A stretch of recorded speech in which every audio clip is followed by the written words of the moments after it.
Alright folks, hello, hello, hello. Welcome to the stream. It's been a while since we did one of this. That's not working. Hold on. Why isn't that working?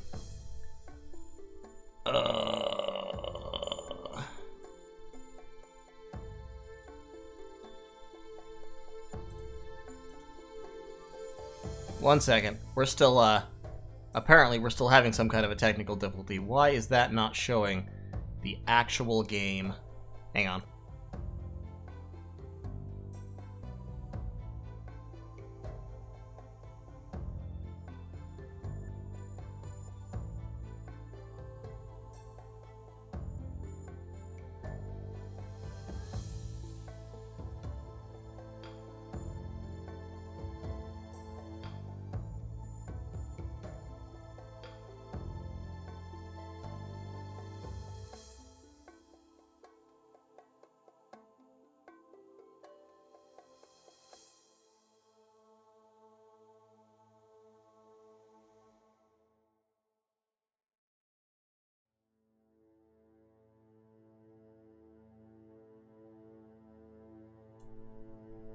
Okay, so this was working just a few minutes ago when I checked it, and now it apparently does not want to work anymore. Fascinating. Absolutely fascinating. Let me just I'm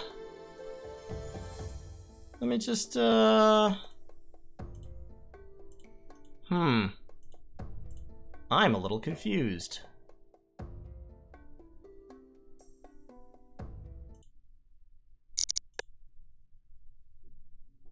Hey, Sparrow. Hey, Taroko, Cold Rage, Jackalore, Herdalas. Hey, nice to see y'all again. It's been a while since I streamed. I'm starting to remember why. It's kind of a pain in the ass, isn't it? Yeah, so I set this whole thing up and tested it literally 20 minutes ago.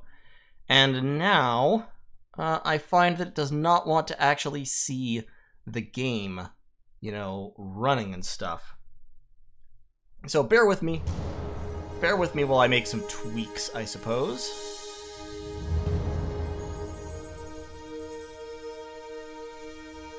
Alright, here's what we're gonna do.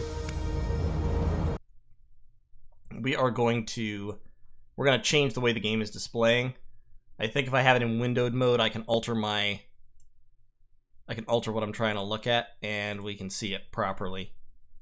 So the picture is working, but what we need here is... we need a display capture. There we go. Okay, now we can see the game. I'm sorry. Okay, so the reason this happens is that OBS hates switching between, like, game capture mode and monitor capture mode. And so when it's seeing the image, it's in monitor. Anyway, there's a technical reason why this sucks, but it just sucks. And I really wish that Streamlabs would get its shit together.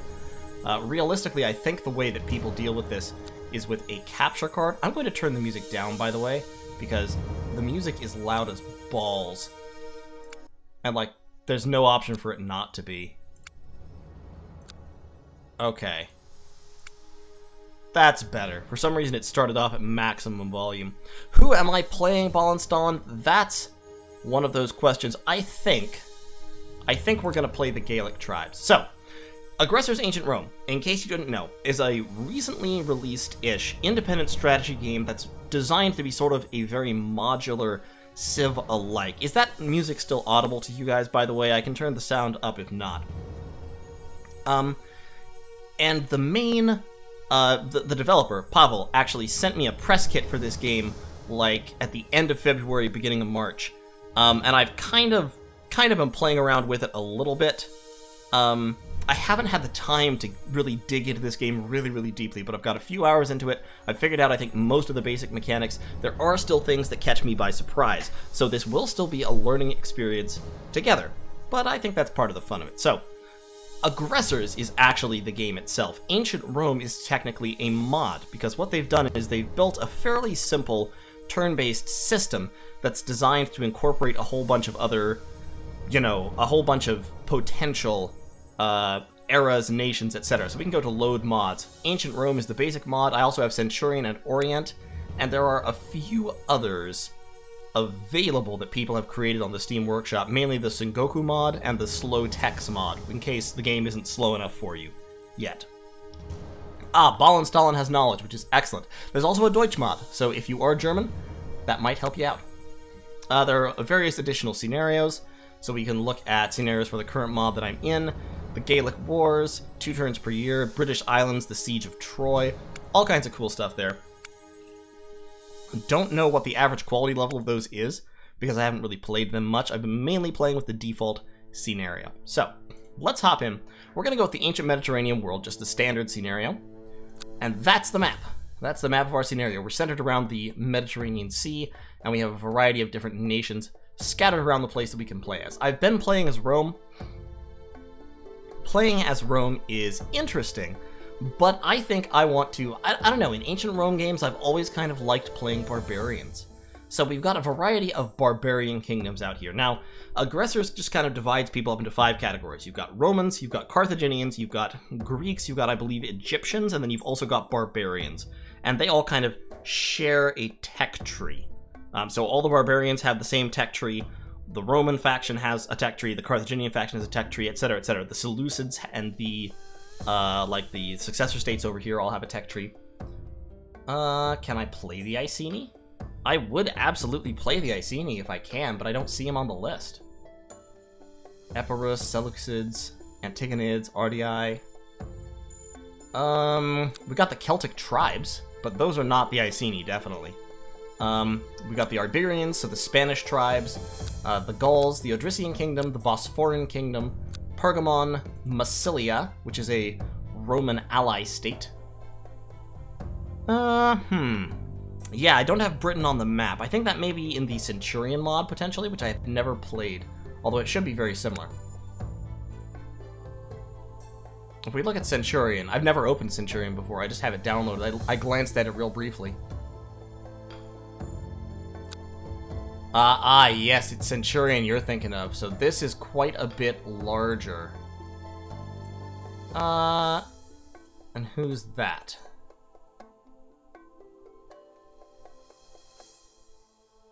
Hey, Calandiel. Nice to see you. This doesn't even have the, this doesn't seem to have the Iceni in it either. Aetolian League, Sicily. Celtic Britons. Okay, so I mean, that's an option, I guess. Let's go with the base game first, though. Just do the real standard experience for this stream. So we're going to play, I think, as... I've started one game as the Gauls and kind of checked that out. I've never played as the Iberians, the Germans, or the Dacians. All of which are tiny and pathetic, because they are little one-settlement, you know, barbarian civilizations. Pontus here is one of the weaker civilizations, but still around, and it's fairly large in terms of territory. And this will kind of, I think, have the Greek tech tree? Question mark, I think.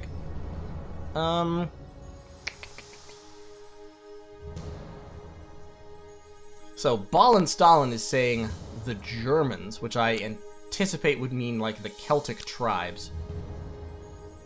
Broken 25 wants Pontus. Yeah, I don't think I have a specific German nation in here once again. Ballin, I really think you're talking about the Centurion mod, dude. I don't think you're talking about the default game here. Tell you what, let's go Pontus. Pontus has some territory. Pontus has some territory, a little bit of development. Not quite as much as Rome. Rome starts off, since this is the eve of the Second Punic War. Rome starts off controlling most of Italy. They also start off with a default AI difficulty of Legendary. They're the hardest kind of AI, and so they will, they'll stomp us probably pretty hard. But let's start off as Pontus and see where we can go. And we don't have any tutorials or anything on. We'll just kind of explain on the way. There is a German tribe? Where? Which one? Oh, German tribes.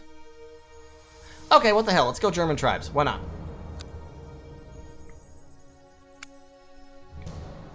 Look, you've seen me. You know the glasses I wear. Those are not just for show. I'm blind as a bat.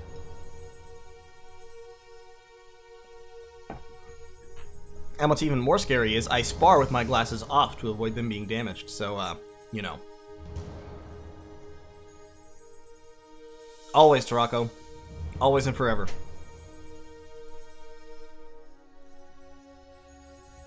Aw, thanks, Stalin. You're the best. Okay, so, scenario begins. Following a series of local battles and smaller wars, the city-state of Rome has brought central Italy under their control. To the north are some settled Celts, to the south Samnites. So they, Rome in 282 BC sent its fleet south and violated the fragile equilibrium of power, sparking a variety of wars between other major Mediterranean states. However, that doesn't directly involve us because we are the Germans. We're a nomadic people way up north. We do not build permanent settlements, apparently. That is, I think, a lie. But what we start off with is no actual settlements and just a whole bunch of nomads. So, I don't have my webcam on because this UI is quite busy. And that is definitely one thing that I'll say about Aggressors Ancient Rome. Hi, Coax. The UI is quite busy. We've got stuff going on all along the bottom. We've got stuff going on all along the top and up on the sides. There's a whole bunch of resources to look at. Lots of different windows. It's a lot like Civilization in that way. There's a lot of stuff happening. We start off with a variety of nomads. Nomads are one of the basic military units.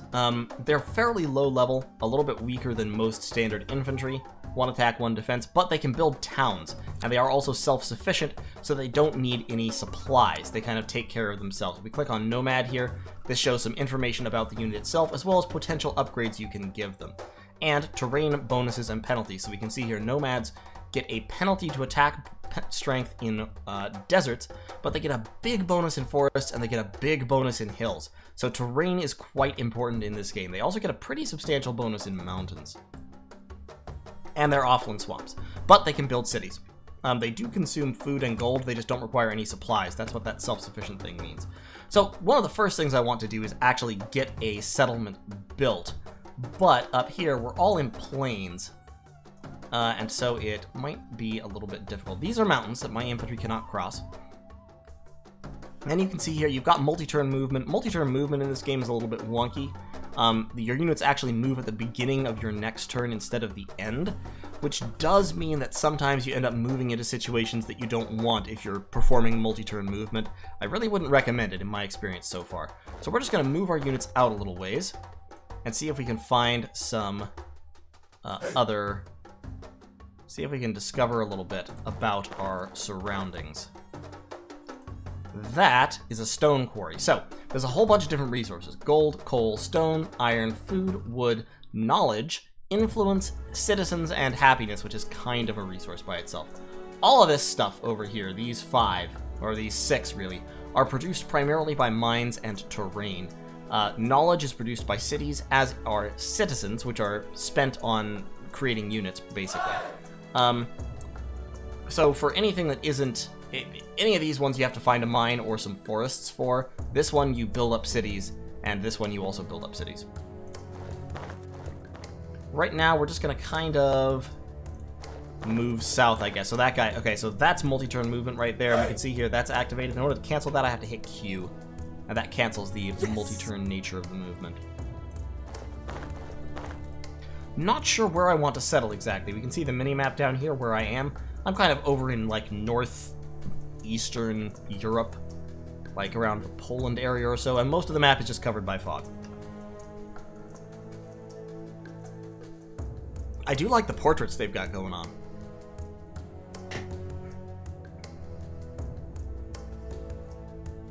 So, the turn timer takes a little bit of time, of course, as is usual with most turn-based strategy games. You can skip through it. Hey, Pedro, yes, this game is fairly new. It's about, what, 6 months, 8 months old, something like that? Not too long. I have a couple of things that I can research now. I can research exploration, which will give me settlers. I can research weapon skills, which will give me assault, which will increase my unit's attack strength. Or I can research religion, which will give me a temple that accelerates population growth. Now, here's one really interesting mechanic this game has. You can choose how long you want it to take to research technologies. So the first thing I want is settlers, because settlers can build upgrades.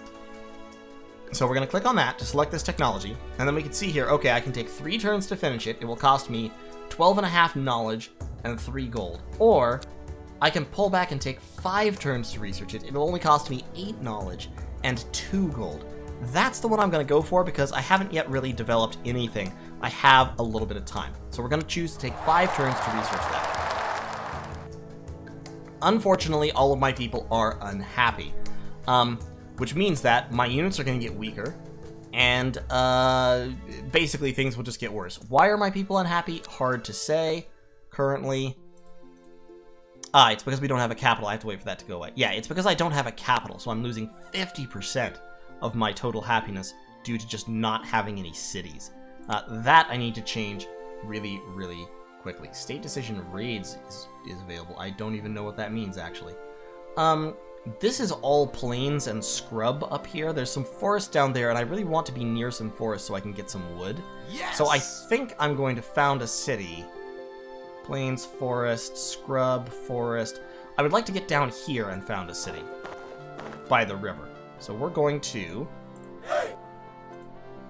that is it. Oh, we've captured a mine by accident. Okay, well, yes! Fair enough. Having a mine is good. You want your mines to be within 3 tiles of a town as well. So next turn, we'll move down here to this scrub by the river, and we'll found a town there. Oh yeah, these barbarians, they're super enthusiastic. Okay, let's grab some more stone quarry. Yeah, I guess we've claimed that coal mine. We must have. Okay. Yes! This guy can get across the river there. Head down that way to give me a little bit more vision. This guy can come down there. And there. Okay. Yeah, Ares, I do agree. It's kind of old-fashioned. The square grid was a lot more popular like back in the 90s or early 80s. You know, just derived from the tabletop war games. Nowadays, people use hexes a lot more. Ooh, hey. Horses. Can I have them? Can I have you? Alright, you move right down there and... Why can't you build a goddamn city? Oh, insufficient movement points. You need to be still. Okay, that's fine. You're 3 hexes from there, and 3 squares from that mine, and 3 squares from that mine. So I'll tell you what. Let's found a town right there. Aquincum. We have founded the city of Aquincum, and that should push my happiness up next turn. So in Aquincum, Aquincum is currently building. It'll be built in 2 turns. Once we have it, we'll talk a little bit more about what towns do for you. They do a variety of things, all of which are interesting. You can see up here just by hovering over these, you can see what our resources are and our surplus/loss every turn. Right now, we are losing gold because we're paying our units and have no gold income. We're gaining coal. We're gaining stones. No movement on iron. We are losing a lot of food, like a lot of food, to feed our units. And yeah, it's a problem. I maybe should have founded a town right off the bat. That might have been wiser than what I did. But hey, nobody's perfect. You can also see that now that we founded the town, we have these red outlines which give us territory. Everything that's within our territory is nominally under our control. Yes! And you have some movement points, so why don't you just move over that way? Oh, nope, you don't have any movement points. Never mind.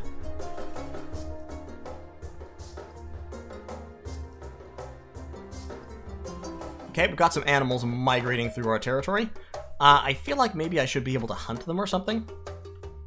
By the way, Carthage is 76% to military superiority victory, so that's a shame.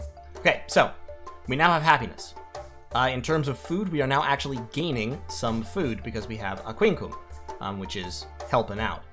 In terms of gold, we're losing a little bit less gold because now we're taxing Aquincum. But I feel like we should probably found another city pretty quick. Do you have like the option to, you can chop wood, build towns, fortify, we can sell the unit, sleep. Do I have any option to do anything with these animals? I don't know. You can also notice, when I hover over tiles, it shows me if the tile is supplied or not. And then sometimes it says supplied only by 80%, 19%, 60%. If you have non-self-sufficient military units and you move them onto non-supplied tiles, they start to suffer. The little doohickeys here, The little yellow circles and potentially red circles later on show you whether tiles are supplied or not. It's a big important mechanic for military campaigns.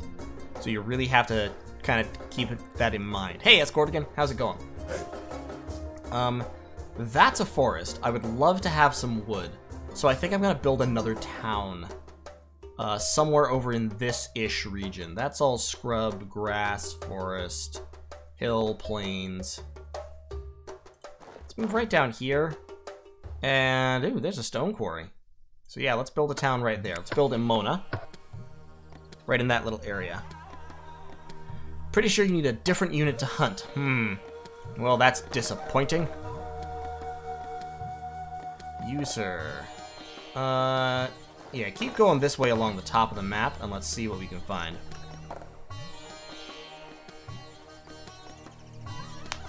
Dominions is fun. I love Dominions. It does get grating if you play it too much. Like, I'll be the first to say, Dominions is a great game, but sometimes it gets a little bit old. Okay, so now you can see we are we're stable on food. We're going up on food. We're going up on stone, up on coal. Still down on gold. So it would be nice to do something about that. But now that we have this town, we can build stuff in it. So every town has a specialization or multiple specializations depending on its population. Right now, we have all possible specializations in Aquincum because we only have a couple of types of units we can build. In fact, only one. We can only build nomads. Building nomads costs population and it costs gold. Right now I have exactly 10 population. Using too much of your population provokes riots in your cities, which requires you to repair the cities afterwards. So it's kind of a bummer. How's the draft game going? It's going. I'm actually doing okay. I'm satisfied with my performance in that game so far. Could of course be better, could be worse. Aha! A neutral town right near Aquincum too. Interesting. So this is a city, has 3 population. We don't have any information about it, but we are, I think, probably going to attack it with nomads and try and capture it. Because we don't really have any reason to not. So let's bring another nomad over in that direction. And this nomad can keep exploring a little bit. Okay.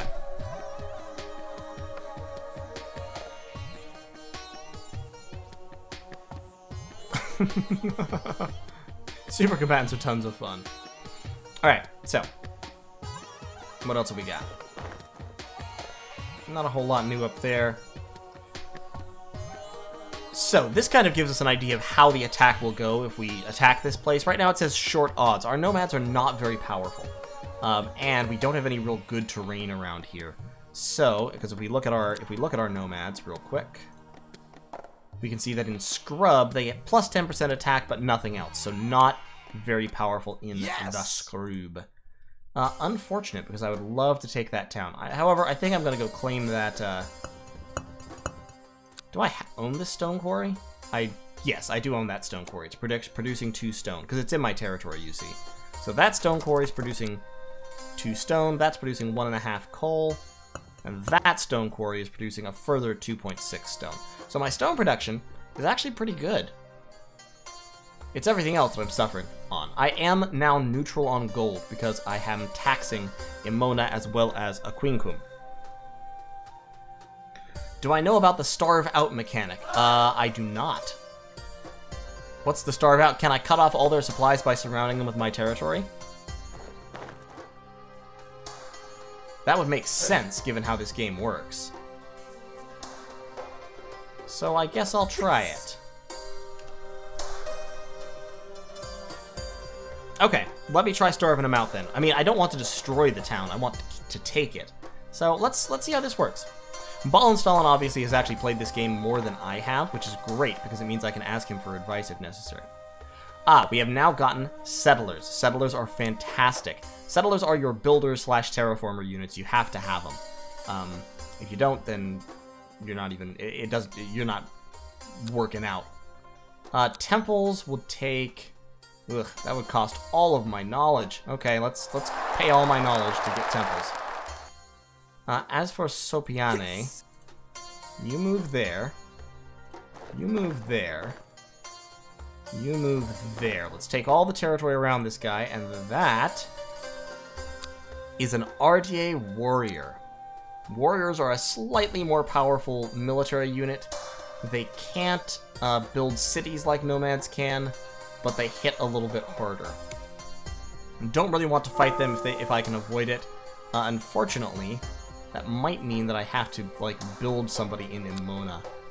My citizenry growth right now is almost nil, just because I have minus 30% administration from my government, which is very, very sad, because I am the sad little barbarians. So we're not really growing in terms of population, which is a problem.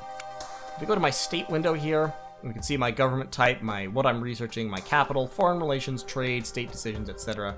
I don't think I actually have any foreign relations right now. Oh, I'm at war with the RDI. Great. Could I not be? They're polite. They're decent towards me. Could I have peace? I'd love to have some peace. Next turn, I will get to see whether that was accepted or not, and if it was accepted, then we can perform further negotiations. If it wasn't, then I might be in some trouble. We'll find out.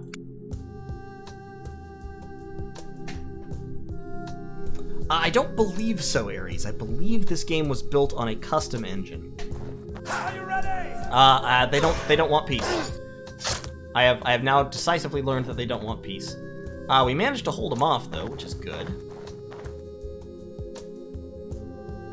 Okay, so peace offer was rejected. That's fine. There was a battle. So Willamar attacked me. It was a draw. We can see my German tribes. We actually inflicted more casualties than we took because their army morale is low, and they attacked from bad terrain. So despite having higher stats than us, at the end, after all the calculations were done, their attack strength was actually much lower than our defense, while their defense was quite high. So they took about 20% casualties, we took slightly less, and we managed to hold them off. Actually, no, they only have 7,000 in the unit, so they took almost 30% casualties. Good on them. We have insufficient movement points to attack them. In terms of terrain, that's hills. Hills are great defensive terrain, so I'm going to move on to... I can't move you? Yes. Apparently I can't move you. Okay, well you'll just stand there being sad then. Yes.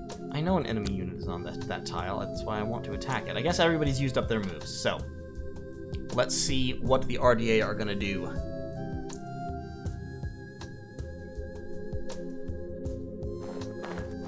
We've gotten a couple of achievements, which is cool.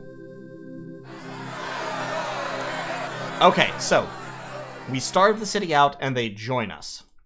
They were too weak and starved to continue the resistance, so we now have this city. This city has very low loyalty, so what we're going to do is we're going to move a military unit in there just to kind of hold the fort down. And we're going to train it in defense. You can train units in cities to make them better. We're going to train that group to be more defensive. So now that we've got more cities, our gold is actually going up, which is great. We now have a total of 7 city population. Quincum, we can build an improvement here or a new specialization. We're definitely going to specialize up into settlers, because I definitely need some settlers to build improvements and stuff. Unfortunately, my population growth is still fucking miserable. So that's an issue. Yes! Yeah, we all know you're happy to be here. That is an iron mine. I would love an iron mine. My iron is going down slowly. Aldegar's group kind of needs to heal, but I don't really want to... So you have 2 ways of healing units. You have self-heal, which is typically quite slow, and then you have recover, which is faster but costs resources, specifically population and gold. We're just going to set him to self-heal so that he will he'll heal on up. We can also over here look at our objectives, which are little things the game gives us to do that give us small bonuses. My only objective appears to be new territories. So we want to expand our territory, we want to build more settlements, get more population, and increase the strength of our army. So all basically just the stuff that we're working on doing right now.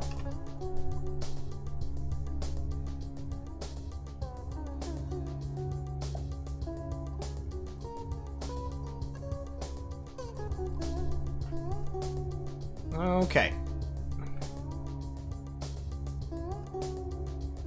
Great, a little bit of lag there. So, we've now upgraded our units slightly, yes. So this unit now has, should have plus 0.6. I didn't want to look at nomads in general, actually. I wanted to look at this unit specifically. Yes. Ermenhild's group.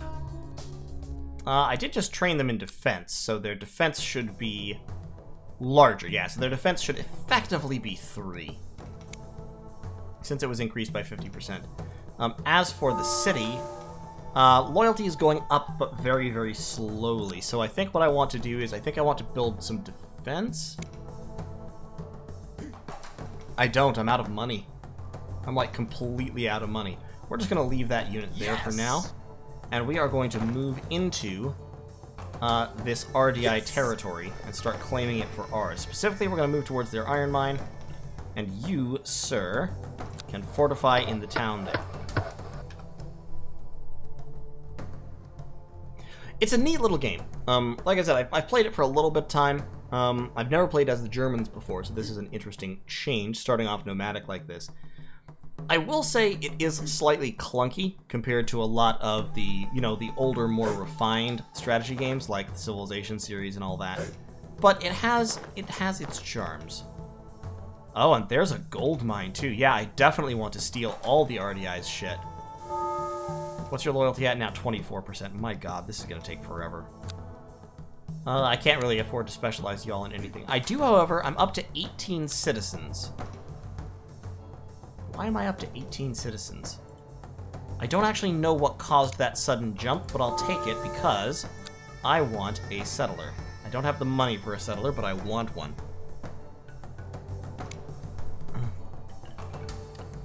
I don't think so, Ball Install, and I think those yellow means that the tile is only partially supplied, and then red means that the tile is not supplied at all. So down here, see, like that, supplied by 60%, supplied by 100%, 100%, 100%.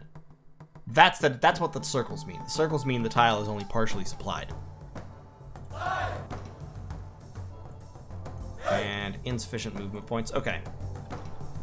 We're just gonna leave you in Sopiane to, try and make sure they don't rebel or something.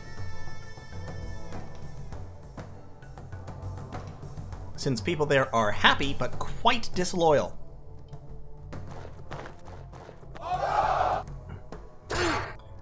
Yes, Escortigan, I do need to build roads. Unfortunately, I don't really have the option to do that yet, because I don't have any settlers yet. The RDI are coming after me pretty hard. That was Willimar's group again. We were actually beaten, and badly. It looks like they've trained them up in defense. Their stats were just quite high compared to ours, and they were coming from good terrain. So they managed to inflict pretty crippling casualties on us there. I would love to take their mine, but you apparently cannot move. Absolute supremacy, yeah, let's do that.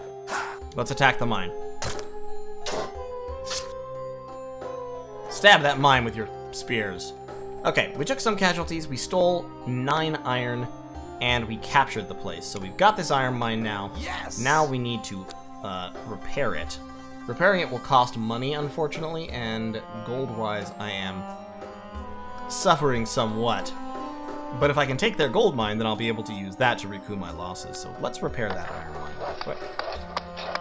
You, sir, can't really do anything. You could actually, yeah, you can't even fall back. So I'm gonna need to pull this unit down. I'm gonna need to pull my garrison troops in towards the fighting. Sopiane, people are happy. Hopefully they'll just stay loyal, question mark. And everything will be fine. Imona is happy. Yeah, alright. Cross your fingers. Let's see what we can do about these RDI bastards.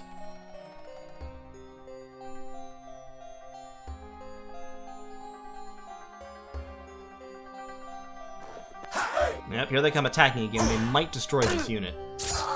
Yep, they destroyed the unit. Thought they might. But in doing so, they've moved off of their iron mine. We've gotten the temple, which is fine. And if we look at that battle, we did inflict another 2,000 casualties on them. So that helps at least. Short odds. We have a 30% attack bonus and a 40% fortification bonus. Let's fortify here on this mine, and then this guy will bring down into enemy territory. I would like to take their gold mine. I really, really would. Unfortunately, I really can't build units right now because I have no money whatsoever. So, is there anyone I can trade with? No, I don't think so. Because the only people I've met are the RDI, and I can't trade with them because we're currently at war and I'm trying to take their shit. So yeah, what I need to do right now is build up the gold to recruit a settler and start building roads to get my resources connected to each other. That would be the ideal. Okay, he's attacking my fortification. We did some damage back at least, and it looks like he retreated, so we must have won that one.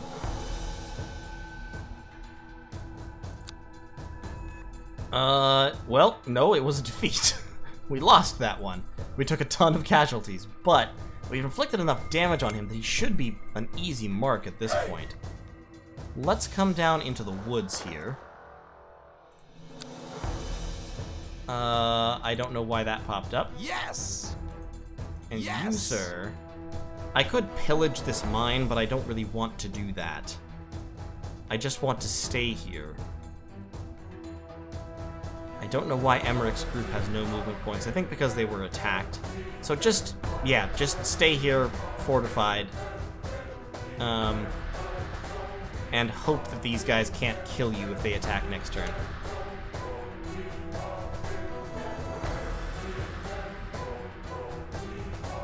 It's a little bit of a rough start, to be honest. I mean, I just don't have any cash. That's my biggest problem right now. Alright, so he's falling back, so I may be able to secure the gold mine here, which would be just absolutely ideal. Definite advantage. Now the problem is, I'm sure there's an enemy. Yep, there's an enemy city right there, Skodra. Okay, so we've taken their gold mine. We took a few casualties, but not many. And we do have the defensive buff here. So I should be able to use that. He's got some warriors there. I don't really want to attack the city because of that. But let's just... We need to leave that unit to self-heal for a minute. And we now have 10 gold, which means that we can build a settler. Excellent. So, we have a new settled unit. Emona in Pannonia obtained defense improvement. 2 fields were built. We got 3 wood, and new strategic objective, agriculture, has been agreed on. Great. Love it. Oh, so I got a free settler, actually. That is fantastic. So, what I need to do now is start building fields and such to ensure that I have wood. But I can't build them here on grass, I guess. I think I need plains to do that. So let's get some roads going. And what we can do is, actually, we can build a route from here to Aquincum. And then he'll just automatically build all the roads in between those areas. That's one quality of life feature that I love to have. Are mines and such always the same? On this map, I believe the mines are always the same. Because this is a set map. Gold mine needs emergency aid. Yeah, sure. Send the gold mine emergency aid. Put out the fires and etc. Alright, let's see what happens. Yes, population does go down when you build units. So you have to have a certain amount of population before you can build any units. Which can be a downside. So that settler is now automatically building roads. Our reserves of gold are almost gone. Lack of gold causes serious problems to settler. Great, I love it. Fantastic. I need some gold. Yes. That gold mine that I just conquered, I'm hoping will start to produce some gold pretty soon, but first I have to fix it before it can produce any gold. My gold mine unit is not isolated from supplies because the gold mine itself provides supplies, effectively. What I do want to do, however, is I want to move out and start retaking some of this territory here to make sure that I'm all connected. And you, sir, I don't want to attack Squadra, although I would love to have Squadra. But what I want to do is self-heal. Now, I should have some gold. Yeah, because the settler is costing me gold. That's a problem. Hopefully that gold mine will save me, because it should finish its emergency aid this turn.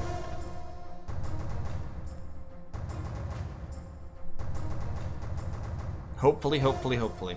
We'll find out.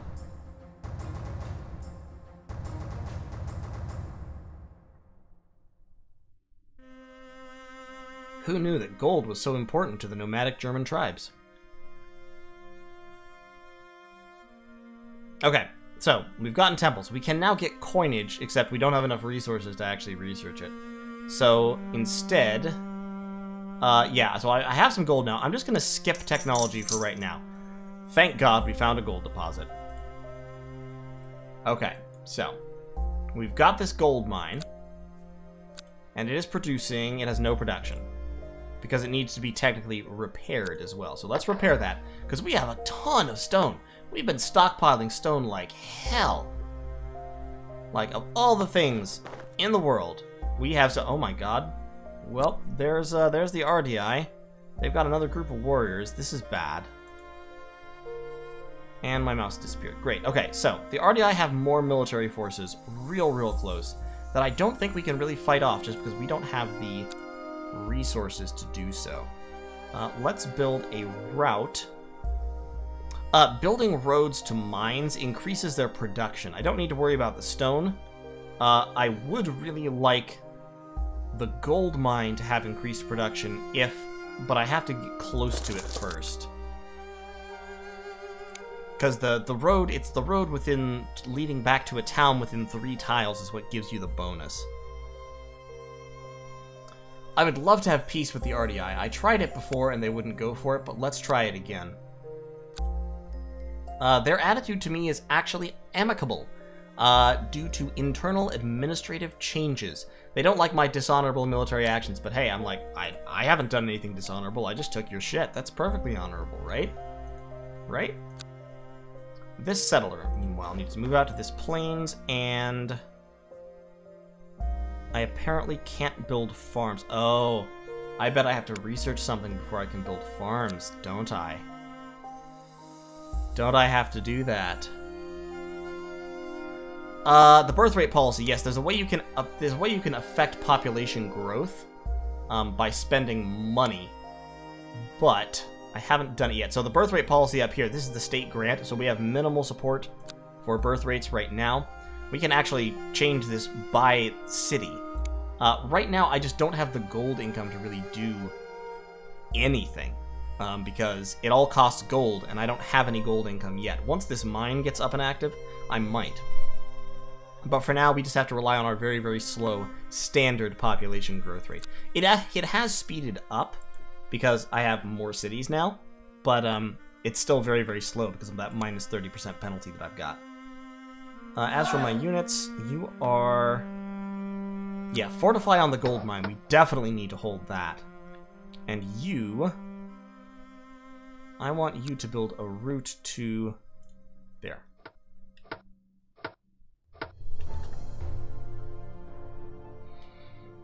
Okay, we're getting there. We're making progress. We are building up the German Empire, which sounds bad when you say it that way. But we're making progress. That guy is coming in to attack us. That seems like a poor decision to me, since he is fighting 2-on-1, and I don't think he's in super favorable terrain. But I mean, this unit is quite damaged, so he might get away with it. Alright, I still don't want to research, so just leave that be. The RDI have rejected peace, because they hate us. That was a draw. We took very few casualties, actually, because we had the defense bonus, the fortification bonus, the terrain convenience, army morale experience. Our total defense was almost 6, compared to his 3 attack. So that was good. However, having been attacked, it definitely seems that having been attacked lowers your movement points, yes! Which is kind of a pain in the neck. That's an uncertain outcome. I would like to fortify here real quick, just to make it hard for him to attack anything. And then you, sir, build a route to that coal mine over there. Yes, being in combat lowers movement. Well, it's interesting, because what that means is being a chain attacking enemy units, even with very weak units, can prevent them from moving. Which is an interesting little strategic fill-up. Oh, he's coming in again. Oh, and we killed him. Wow. Ah, shit. This is gonna be a problem. But yeah, having that fortified unit on that mine is really, really paying dues.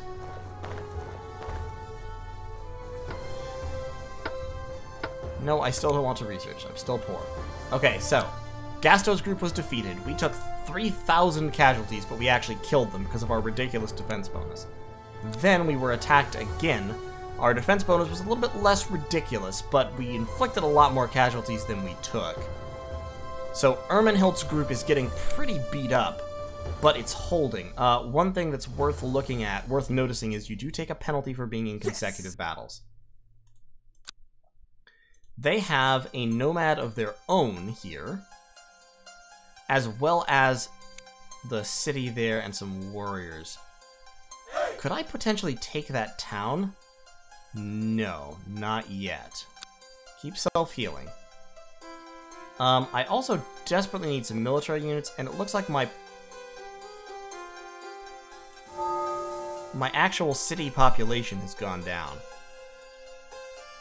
Like, the size of Sopiane was 3, and the size of Aquincum was 3. And now it looks like they're both size 1, which is a little alarming to me.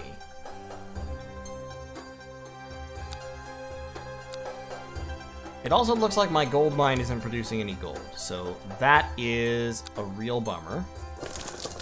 This mine's producing. Why isn't this mine producing? I'm confused. Huh?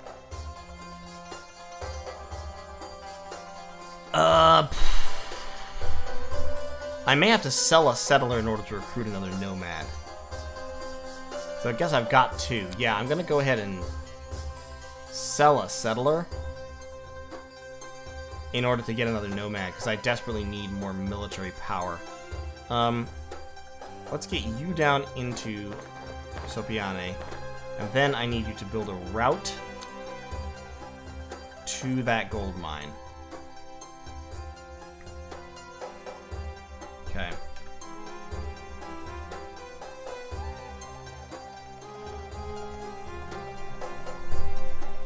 And a little bit of a pickle, I think, here, because I don't think I have the military power to actually maintain this state of affairs with the RDI, but I desperately, desperately need gold. And the only ways I can get gold are either from this mine, which currently is not producing any gold, and that's a problem, or by trade, and I have no one to trade with. Bye, Pedro. Thanks for joining us. That nomad is a fucking hero, though. I mean, seriously, he's taken like 5 attacks now. He is just trucking on. I still don't want to do research. Ermenhild's group. Ermenhild's group is crazy powerful. Amelbert's group is almost dead because of that. So that's that warrior. So we're actually going to attack them because they're almost dead already. There we go. Great. Excellent, excellent, excellent. So we did take a bunch of casualties, but we wiped out the enemy. And what they've got left is... Would you just sign a fucking peace treaty already? Jesus Christ. This nomad is pretty banged up. Ermenhild's group is actually less banged up because they're, you know, they've been defending so effectively. Hallelujah, my mine is producing gold. Thank God. Alright, so my mine is now producing gold. Excellent. My dudes are moving. That settler's being sold off. We're doing okay. We're surviving. We're living. We're making progress. Also, I think I can surround... I may be able to surround Rizon, or Rizon, and force it into the Empire as well, which would be pretty neat, considering how woefully bad my military is compared to the RDI. Yeah, no joke. That one unit, it's just, he's just been standing there tanking attacks after attacks after attacks for like turns. I'm just really hoping that they don't die, that I can save them before somebody comes in and actually kills them.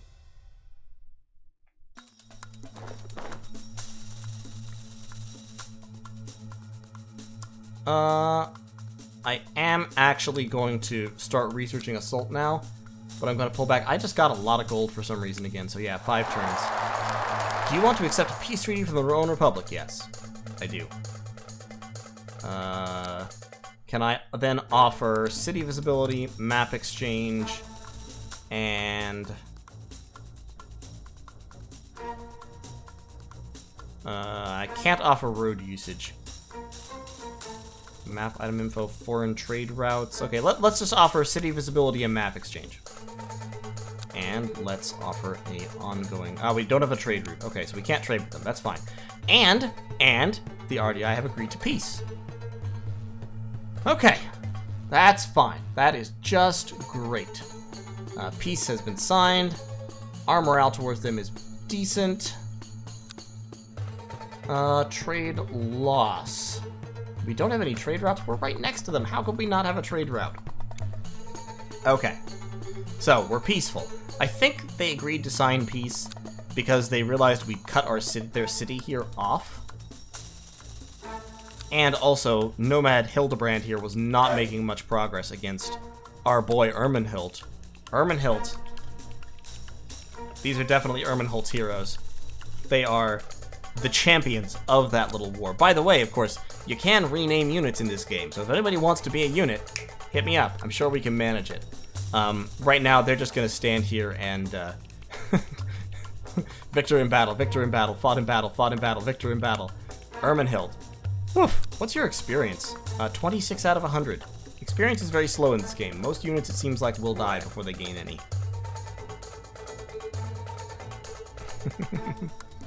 And Sopiane has now jumped back up to size 3 because I think because we disbanded that unit in the middle. For improvements, we're actually going to build them some defense, and I should probably do the same for Aquincum. Yeah, let's spend a whole bunch of our gold building defense, and then Yes! We're not at war with this country, so we can't take over their territory. To be honest, I'd kind of be okay with being at war with them for another turn or two. It seems like we may have destroyed most of their military. But that's fine. We'll just pull back. It's okay. We're doing well. The German tribes are establishing themselves in definitely not Germany. And we're making progress here. And I think if we have a little bit of gold income now, I think it might be the time to push up the birth rate. Okay, the Roman Empire didn't want to trade with us. Peace treaty from the Seleucids? Yep, sure.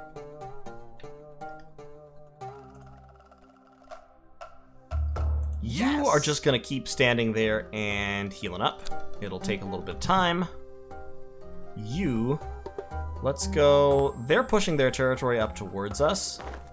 So let's move in that direction. And... let's talk about the birth rate.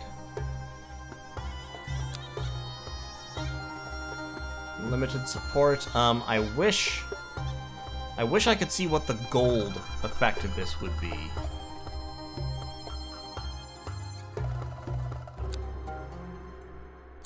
I wish I could see how much gold I'd be spending here. Decent support. Let's cut it back down to limited.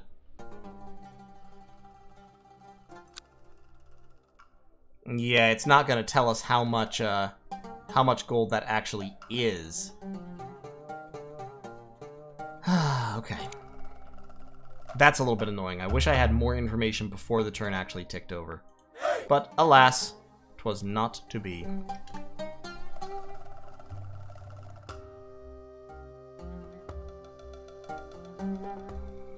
Am I in Holstein? I feel like I'm further east than that.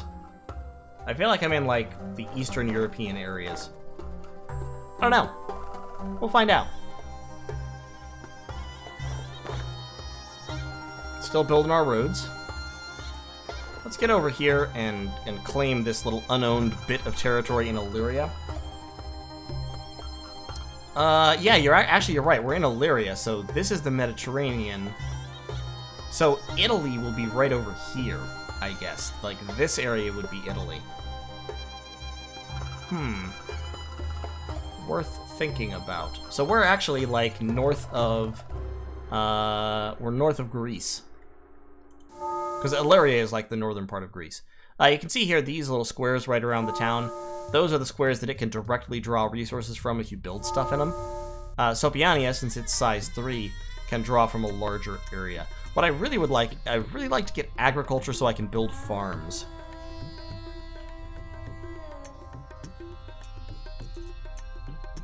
Google is fun. If only I could use Google while also playing a game. Makes it a little bit harder.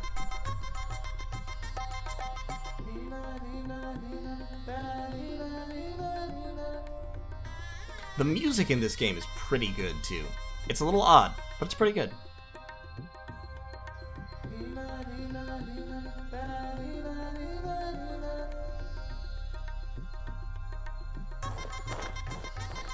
Okay, so there's another city of the RDI. Yes! How are Ermenhild's heroes doing? They still need a little bit of healing. They've only got 5,000 out of their potential 10,000, so keep on self-healing, boys. Gold-wise, gold doesn't appear to have been affected by my birth rate encouragement. Population might have, but it's hard to tell. Why don't I'm gonna push the state grant up to moderate support. And we'll see what that does. So my goal this term was plus 0.69. I need more units. I'm just running out of units to do things with. Hey, Wax, how's it going?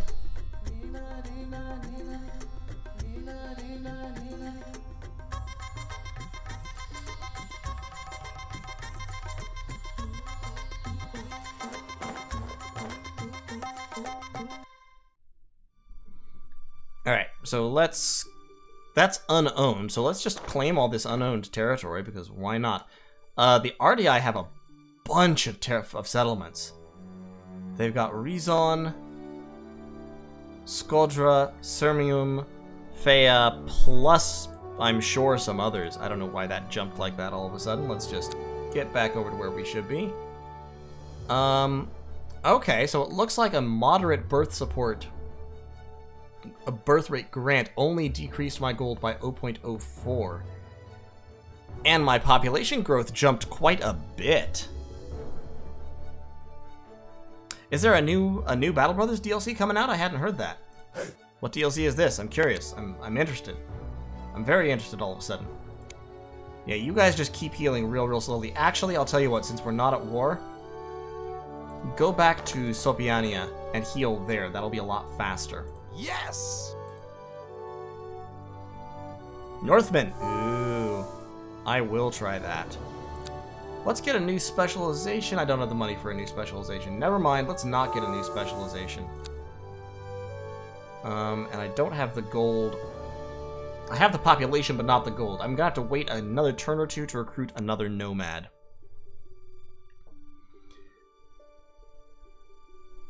That sounds pretty cool. Like, yeah, I'll absolutely take another stab at it. I mean, you all know I'm very bad, but could definitely be worth doing. What can you do on mines? You can't build a town here. Okay, we'll find out. I don't think we can really do much with mines except repair them.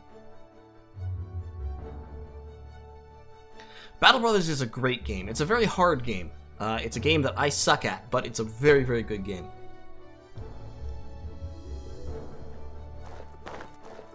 Alright, so they're back in town, which means they should be able to heal up. Alright, so we've got Assault. Next tech will be Standing Army, which allows us to recruit actual infantry. Let's go take all the territory around Sirmium, because no, don't do that. Do not. Do not. You'll need to heal inside or recover or what have you, but that'll be next turn. And that is, once again, all my units. I do have over 5 gold now, though. So, and if I recall correctly, my nomads... Yeah, the birth support, it looks like, is costing me almost nothing. And settlers cost gold, but it looks like nomads don't. So I'm gonna build a nomad. Just so I have another unit to be moving around doing stuff with. Because right now my main limiter is not having enough dudes to do things.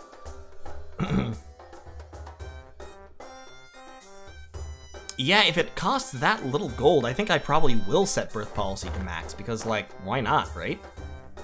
It just costs me almost nothing, and it gives me very significant growth increases. I mean, I'm up to plus 1.5, so we're just gonna crank that baby up.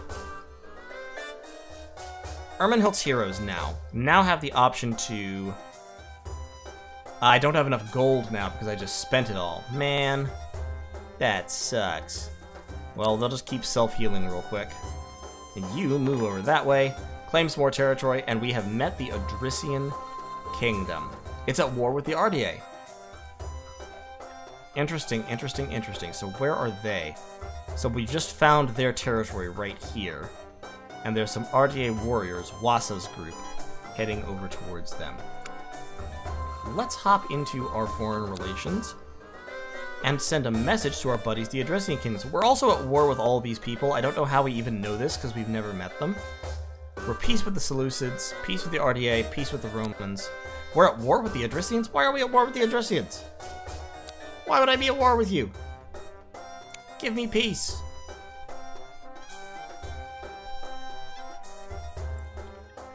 And for the settler, can't really build anything here, but let's take a look real quick at the mine. 1.2. Okay, so yeah, that road did not increase its income because there isn't a settlement close to it. So what we need is, we need settlements closer.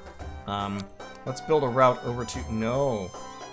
Do not do that. Don't... Why would you do that? That goes through enemy territory. That's a terrible road. That would be a terrible road. Don't build a road there. What? I want you to build a road here.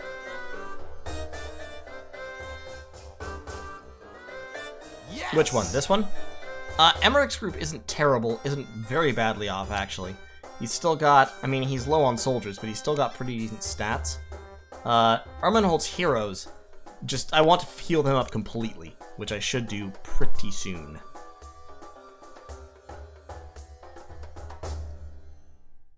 Oh, what's the birth policy costing me? It's costing me... It looks like it might be costing me everything.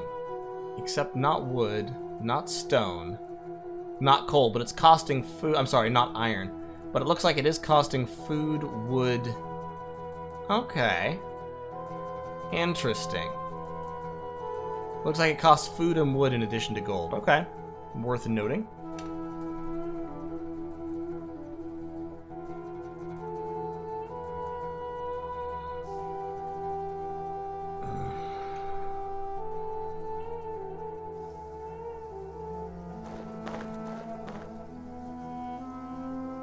Okay, so the RDA and the Adressians are still fighting.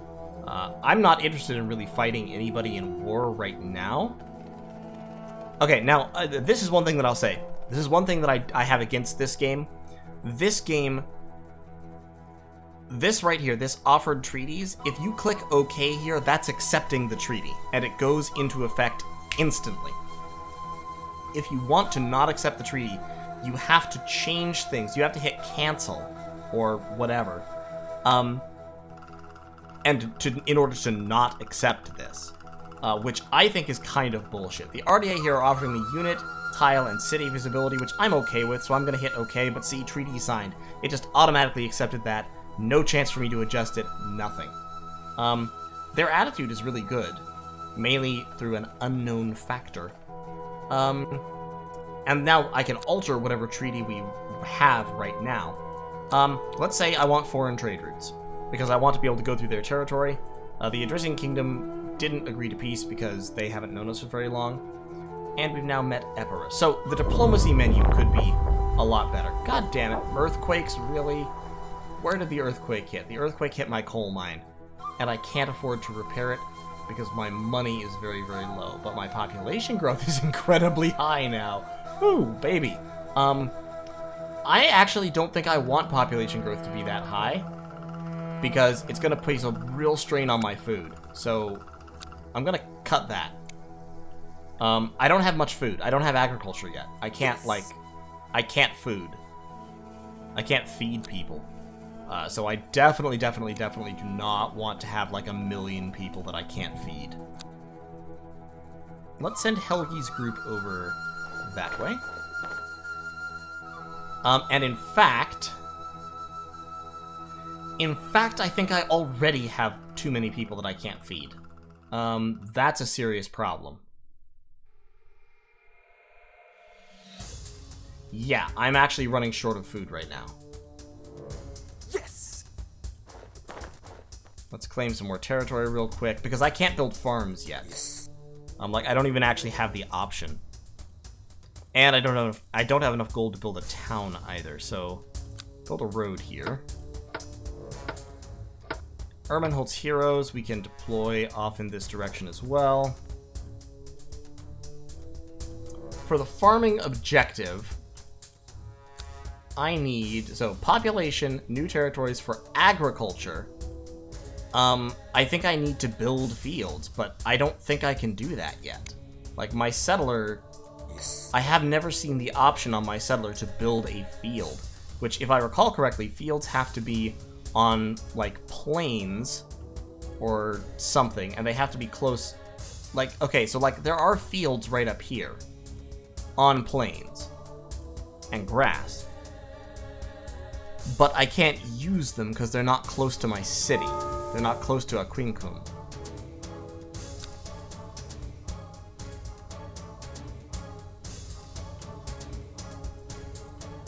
And if you'll notice, food, it appears, expires over time. So I can't really, like... Yeah. In a bit of a pickle, in re-food. Well, we'll see what we can do. Well, we'll see what we can do. I know my coal mine is damaged, but I can't afford to repair it because I don't have any gold, so we will move right along.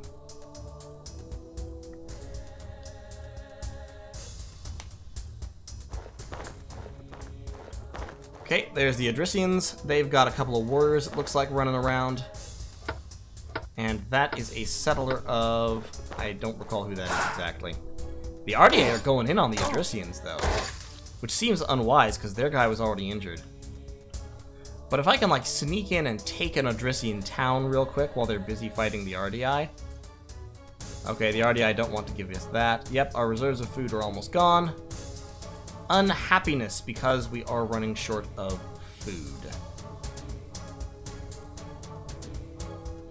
Yeah, not enough food to feed your people and armies. Yeah, cultivate fields and build farms on plains and grasslands. Right, so, lack of food causes serious problems. I can't change my government.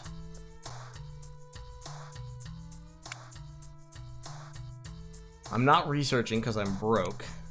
As a joke, state decision tithe is available. Okay, so I think I probably have to do this. This will, I'm sure, lower happiness. Yeah, it'll lower happiness, but it will give me more food, so I've got to do that. So resource yields, plus 10 food, minus 15% happiness. That will keep me going for a little bit. But I desperately need more food. Yeah, I turned down babies already. Our growth is as low as we can get it. So I desperately need to be able to build fields. Which it seems like I should be able to do on grasslands. But So that's a plains. Let me move up there. And then, do I have a field option? I don't have a field option. This is problematic. This is an issue.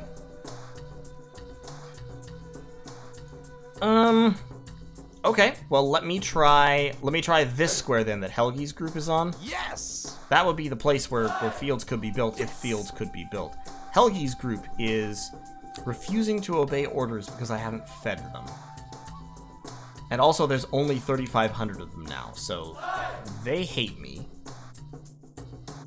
Emmerich's group isn't a huge fan of me. I can recover in one turn or I can self-heal. Let's just self-heal. Actually, no. No. Shit. You can't cancel orders once you've given them either. They just happen automatically. I'm actually going to recover in order to take away some of my population. Because by lowering my population, I should lower my food usage. Any plans to play XCOM again? Yeah, sure. I mean, I love playing XCOM. I probably will play it again in the future. Just not right now. My next tentative plan for the channel is to just kind of branch out into some more indie games like this. Get some more stuff going on. One thing that I have been strongly considering is doing a challenge run of oh, cool. We found some extra wood. That's nice. My food is, holy shit, my food is dropping like a rock. Why is my food dropping that fast? 6 of my food expired. Oh god. That is terrible.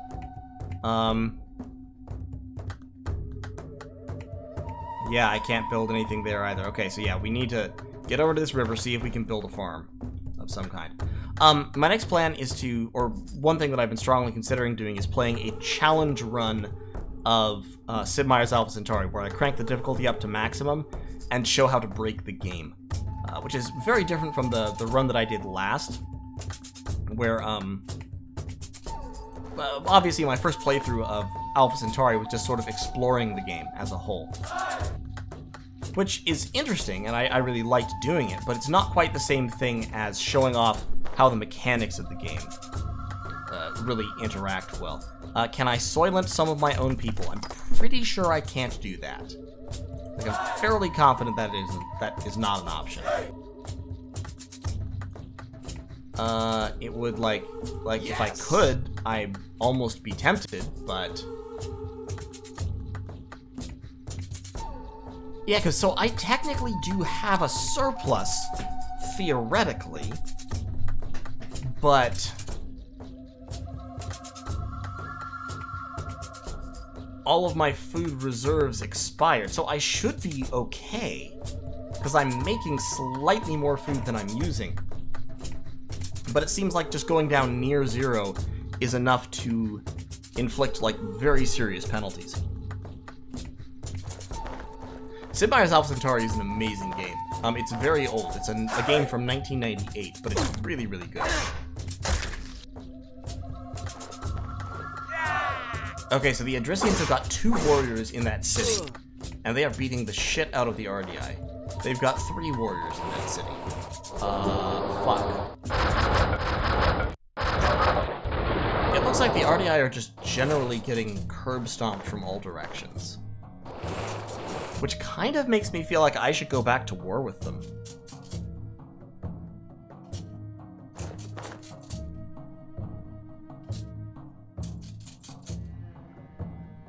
Okay, so food is getting better because less expired. Yeah, I will say that the game is a little bit, has a little bit of that finicky feeling to it. Bridge, dirt road, route. I still can't build a farm. I can build a bridge, but I can't build a farm. See, I don't know how to build fields. I just don't have that power. I can't farm. Wow. I should have just built my city up here, maybe, right by the fields where I could make use of them. But right now, it's just, oof.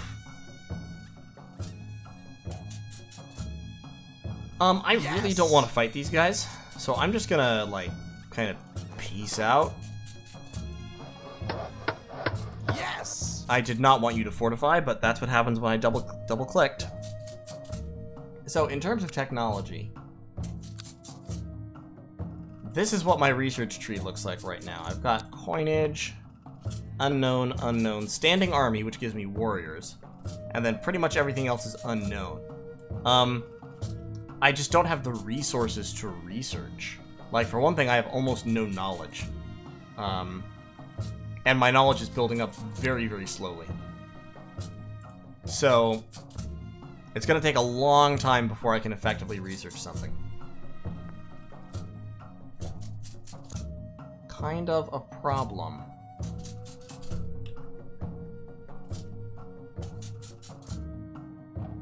It's like, that's a river. Maybe I can build a farm there? Huh? I don't know. I'm a little bit baffled by my inability to farm. When I was playing my Rome game, which I, you know, kind of as a test of this game in general, I could farm without any trouble. It wasn't a problem. Is there a pillage mechanic? Yes, you can take other people's cities, and if you take other people's cities, you steal stuff from them, which is useful, but I'm not actually at war with anyone right now because I'm quite weak. The only person that I could really effectively go to war with right now, I think, would be the RDI. I could probably head down and take Sirmium without much problem. My damaged coal mine is slowly repairing itself. But, I've still got some food. Bridge, route, load. That's all scrub. I don't think I can build anything useful in scrub.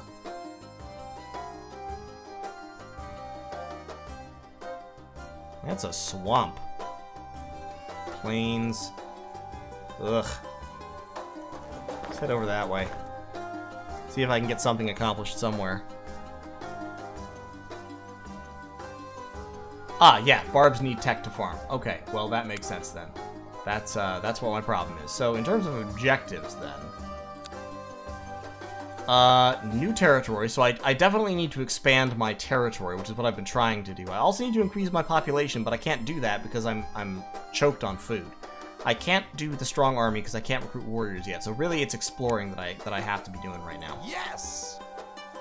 I have to just be stealing people's territory.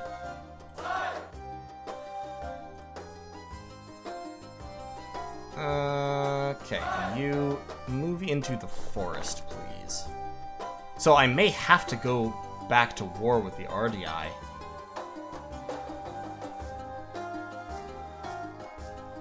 War can only be declared after all treaties are cancelled. So my current treaty is... Can I trade with you? I have no ongoing trades. But can I please... Recommended to request stones, influence, or knowledge. Recommended to offer food. I need food. Food is what I want. I'm going to offer you stone because I have like 1 billion stone. Can I offer you like 20 stone for like, oh, they have almost no food, like 2 food?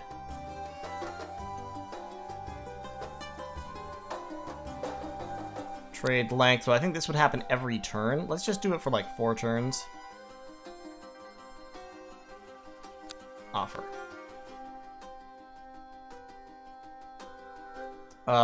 Yeah, let's offer that to try and get some food going on, because I am desperately in need. I am paying upkeep on that nomad too, damn. Yes. Wasn't paying upkeep on my previous nomads, thought I wouldn't on this one. I was wrong.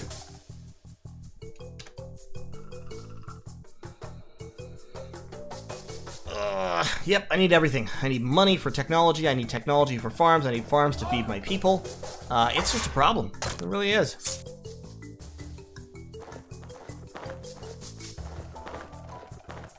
Yeah, the Adricians really are kicking the crap out of the RDI.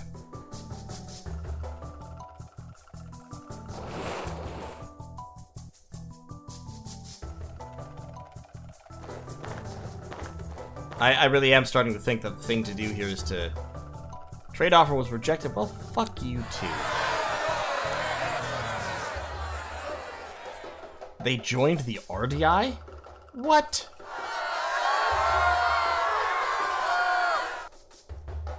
Oh, God. And when they joined the RDI, they stole a ton of my resources. Okay, yeah, that's it. That's it. We're going to war with them. Like, we've got to. Well, I cannot have them stealing my settlements. So, hey, yeah, you. Yeah, you. We're canceling our treaties. Yes. And we're declaring war. Yup.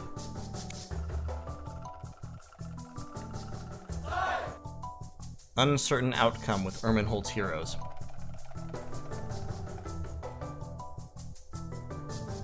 Yes.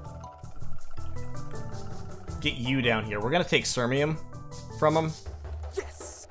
And you pull back that way. Okay, yeah, because we cannot have them doing this shit to us. I feel like I just need to disband you. If I can't build farms with you, then you're not super useful, so just sell. Yeah, get rid of you so I can stop paying upkeep. Go in on Sirmium. Just do it.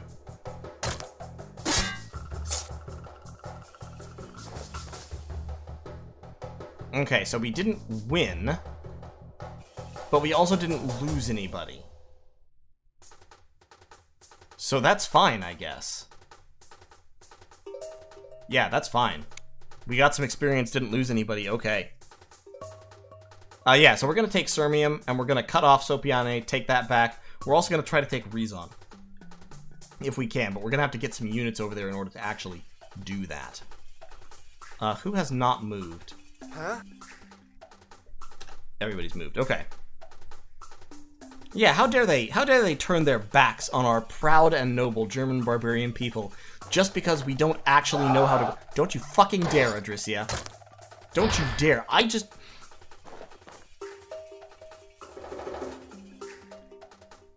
Don't you dare attack this city I'm attacking. That's my city that I'm attacking. You can't have it.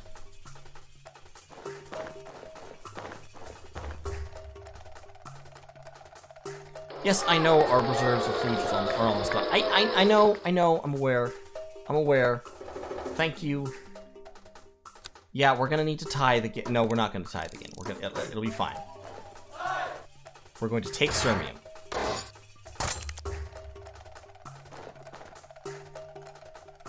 Oh wow, we took a whole lot of casualties that time.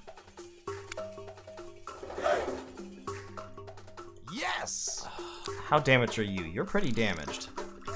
Oh, and now a Quincum needs repairs. Yeah, repair that. What? You're still disbanding. Yes. You're moving, but very, very slowly because your morale is very low.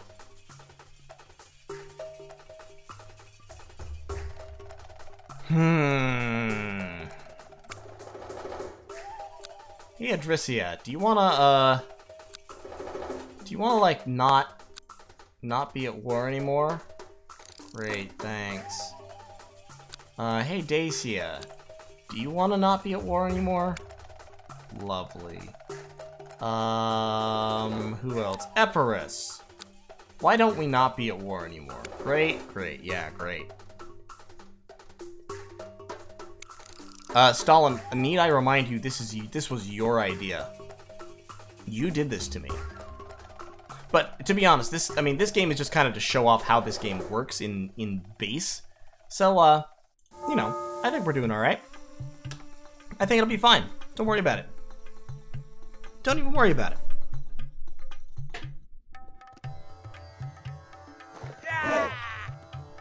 I don't think the Adrissians want to be at peace. I don't think they're interested. In fact, I think it's possible that the Adrissians hate me and everything I stand for.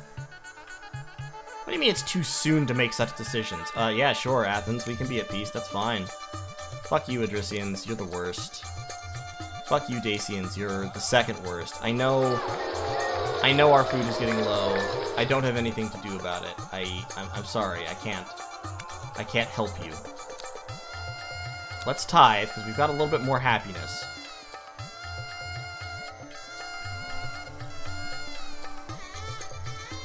Okay.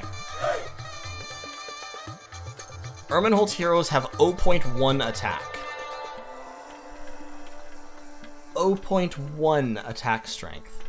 Why do you have 0.1 attack strength?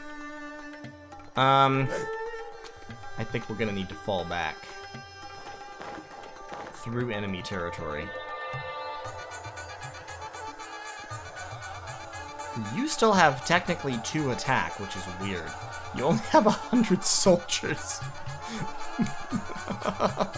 They've only got 100 soldiers. Wow.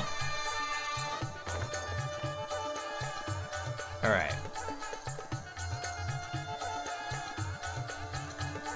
Okay.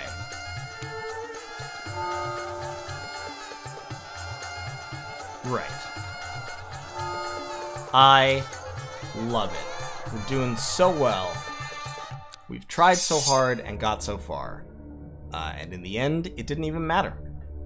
Because we, our friends and partners bought our city.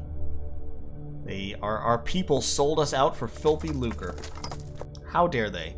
No true Germans. No true Germans at all. Don't worry, Ascordigan, I am in fact dead. That's true. That's the way this is going, for sure. And the Adricians have successfully taken the city that I was trying to take. So, you know, I think at this point it's basically over. Exactly. I mean, come on now. The Ptolemaic Empire and Sparta has signed a confederation. Fascinating. Yes, yes, unhappiness. I love it. We're now at war with you don't say. We're at war. Huh. Amazing. I would never have guessed. How many people do you have now? Still 100 soldiers. Like, they're not dying. They're just not happy.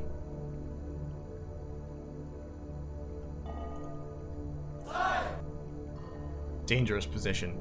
What, you mean just because I have no attack power whatsoever? I don't know why my attack strength on these guys is 0.1. I really don't understand. Like, why? I mean, they still have half their troops. Just their attack strength is now 0.1. I guess they just suck that much.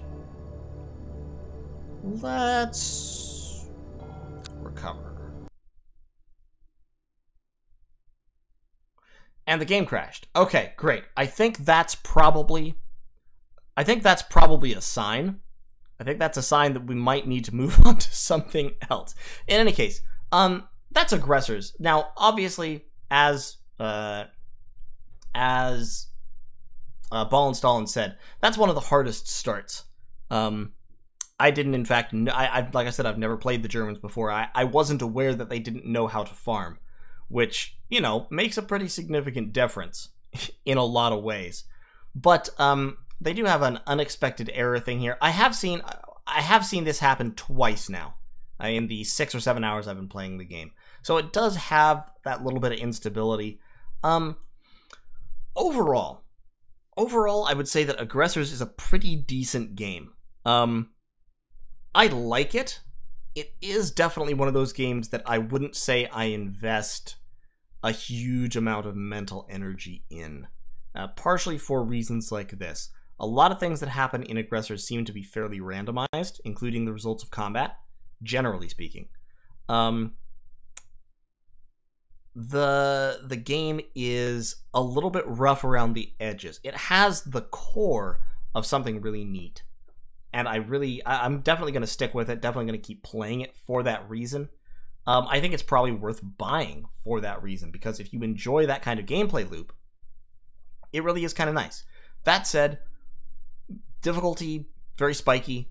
UI, kind of rough. Obviously, if you play Dominions, you don't really mind that because it's better than Dominions. But I'll send them a report later. But it's a little rough around the edges, but I enjoy it. And so hopefully you enjoy it too. In any case, yeah, it needs a little bit of polish to it, but I really appreciate what the dev team has done. And yes, Torako, it is most definitely a sign. So that I think might be enough aggressors, but I still have about an hour and a half of stream time scheduled to go. So let me take a hard left turn and talk about something completely different for a little while. Total War Warhammer 2. This is something that Total War Warhammer 2 is another one of my very favorite games, to be honest. Mainly because I've always really enjoyed the Total War games, and Warhammer 2 pushes a lot of my buttons. What? What have you got to say, Stalin? What are you umming and ahhing about? Also, yes, I have been playing the original Rome Total War. I reinstalled it a day ago. Solely because I suddenly got nostalgic for the terrible graphics and the super, super fast infantry units. I fear no phrasing. I don't pay attention to phrasing. Phrasing can be whatever it is. But yeah, so the Lizardmen Free LC Lord has been announced, and it is, if we pull that up,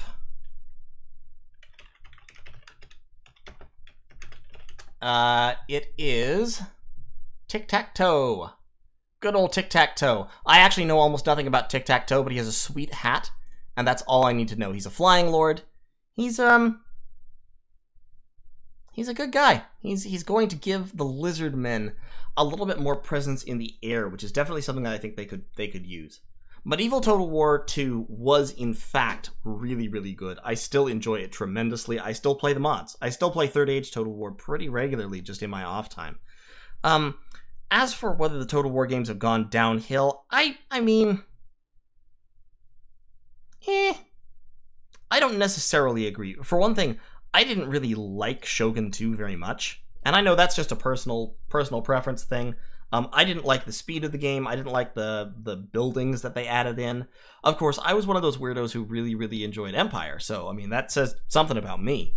Yes, I did play Empire. Empire, I thought, was fantastic. I loved Empire. Obviously, it had all sorts of funky fucking bugs, like sieges. Sieges in Empire were a huge trial. Just trying to take forts in Empire was a struggle, not because it was hard, but because you had to get things at the right angle so they wouldn't suddenly extend out in double column formation across half the map for no reason before trying to march through a breach. But I still loved Empire. And I love Warhammer.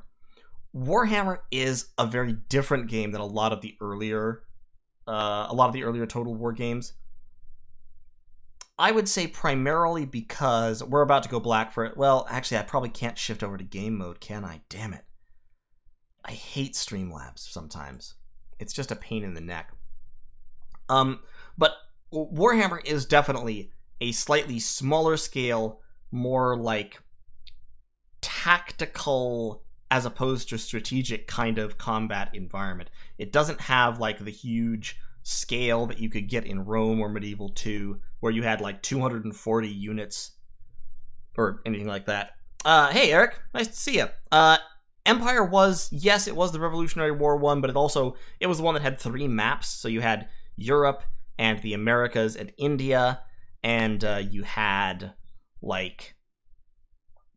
I always liked playing as the Maratha Confederacy. That was my favorite faction in Empire, despite the fact that they didn't get line infantry with fire by rank, which meant that in shootouts they actually sucked compared to the European factions, which I always thought was a little bit racist. But anyway, I loved playing them anyway. The naval battles were amazing. The artillery was really cool and well done. Napoleon was in many ways more polished than Empire, and it was a lot more popular, I think. At least its popularity maintained over a longer period of time. And don't worry, I know the screen is blank. I'll try to fix it in a minute here. As soon as I load in, I'm going to try to switch to windowed mode. But yeah, Empire was a lot of fun. I played the Maratha, I played the Ottomans quite a bit. I did play the French some, but not much. Honestly, I found the European factions kind of boring. They were all basically the same. You had line infantry, elite line infantry, hussars, or equivalent cavalry. Now, let me, do that.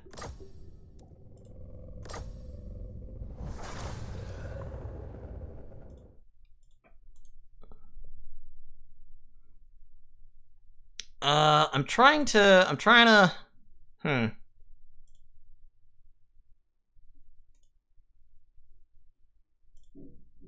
I wonder why this is not working. Alright, let me pull out of this real quick.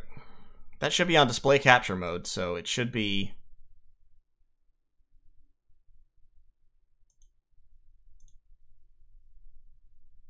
Yeah, the Third Age mod. Third Age for Medieval 2 Total War was really, really good. I don't know why Streamlabs is now petulantly refusing to show anything, but it is. It's absolutely refusing to show any images. Have I tried the Steel Faith mod? I have not. To be honest, I tried the Radius mod for a little bit, and it really kind of ground my gears. I was not a fan of Radius. It was so like, I'm sorry, any mod that has Black Orc archers in it automatically earns my disdain, you know what I mean? Steel Faith Overhaul, I haven't played yet. I don't know. How's it going, Faust? You've joined at an inopportune time where Streamlabs has begun refusing to show any images whatsoever. So I'm trying to fix that. I may have to restart Streamlabs, which means the stream may go briefly offline in a minute. Because I'm trying the tricks I know here, and they're not succeeding. Streamlabs is extremely finicky, I have found, and it's a real problem sometimes. I'll be real.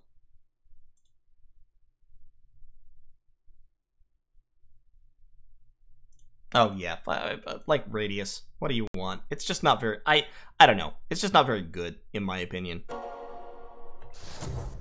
Yep, still showing no image. Okay, so, give me a minute. We're gonna break the stream here. We're gonna come back, talk about Total War, talk about Warhammer, etc. for a little while, for probably about an hour, hour and a half, but I am gonna have to actually shut down Streamlabs in order to fix this, so bear with me. We'll be right back. Alright? Great. Got it. Back in a sec.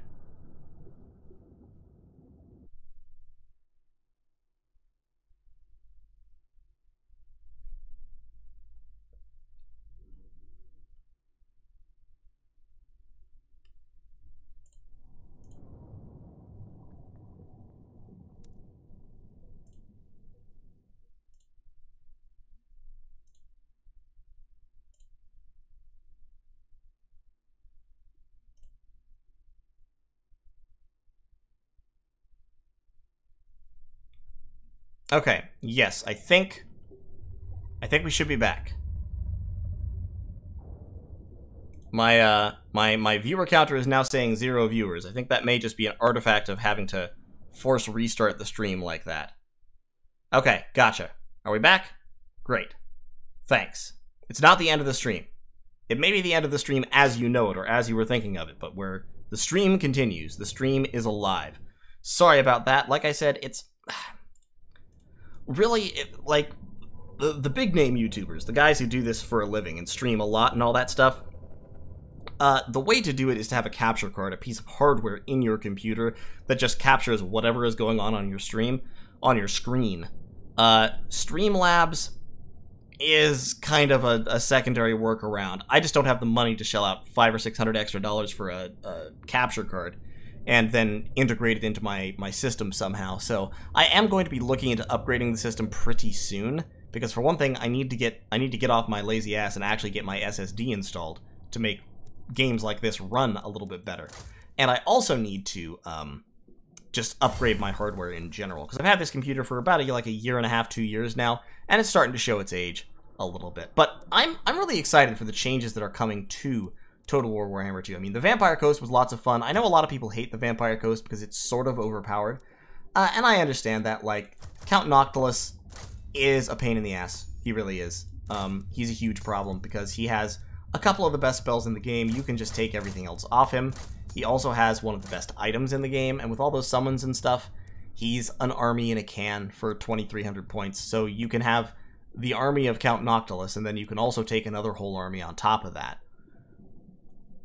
Yeah, I know. I've just been lazy about it. I have it sitting right here on my desk. I'm holding the box in my hand right now, and it's I just haven't actually disconnected my computer and cracked open my case and got it installed because I'm lazy. Like, what do you want?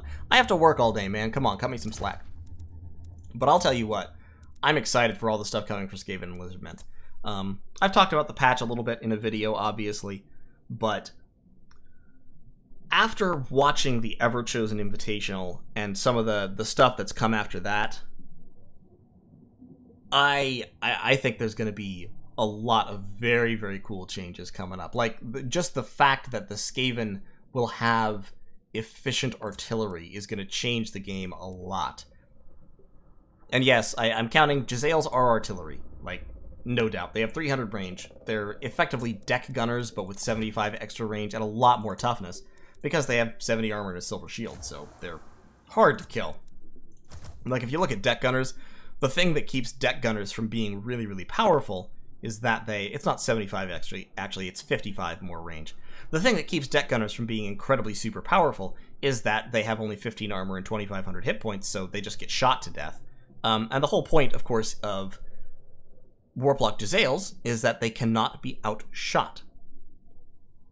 Westnoth info. Yeah, I'll play Westnoth more. I'm absolutely going to run another campaign of Westnoth. It might be another couple of weeks before I get started on that, but in the next little while here, after the DLC comes out, we are going to see some Skaven videos for Total War Warhammer 2. I may even do some Lizardmen, although, honestly, I've never really liked or been really good with Lizardmen.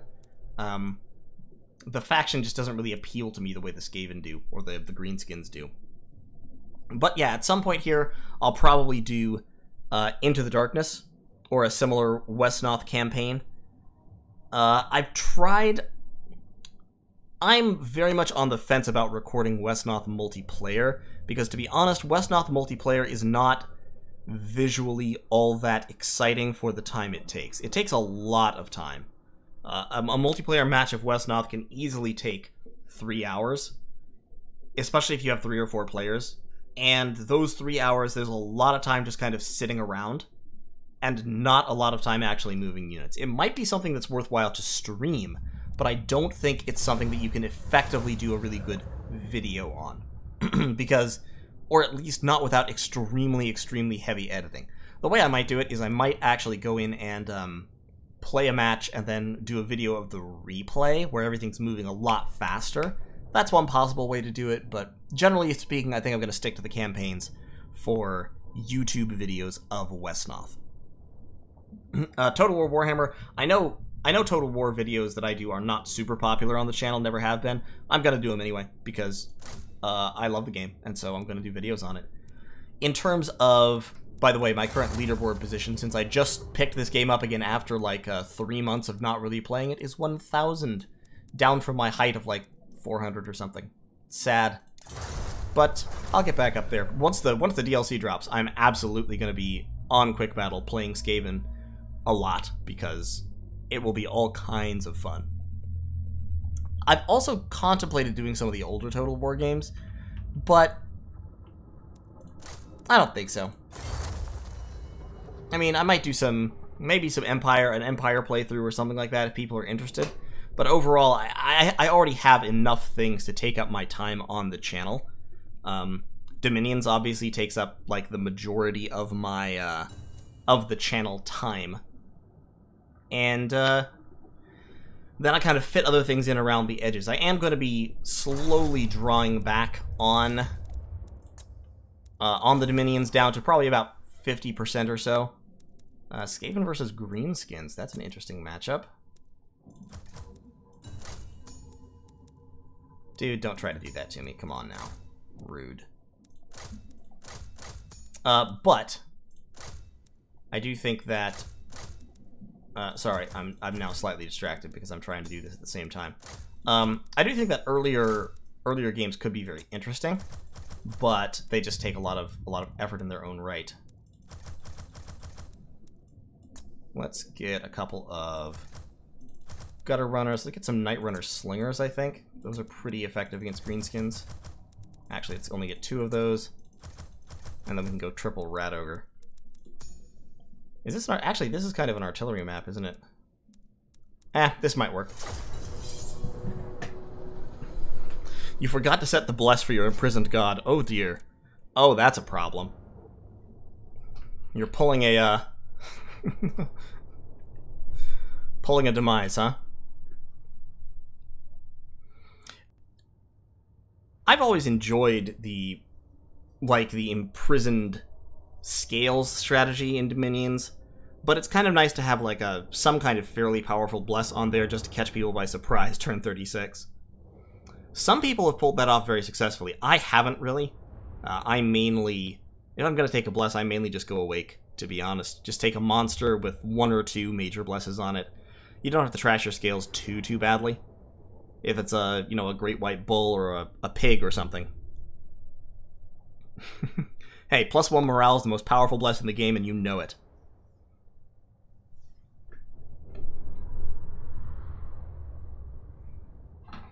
Kajukin may never recover from being rushed as Joman on camera. That's the real reason he left. It wasn't the multi-account thing at all. It was losing to Joman.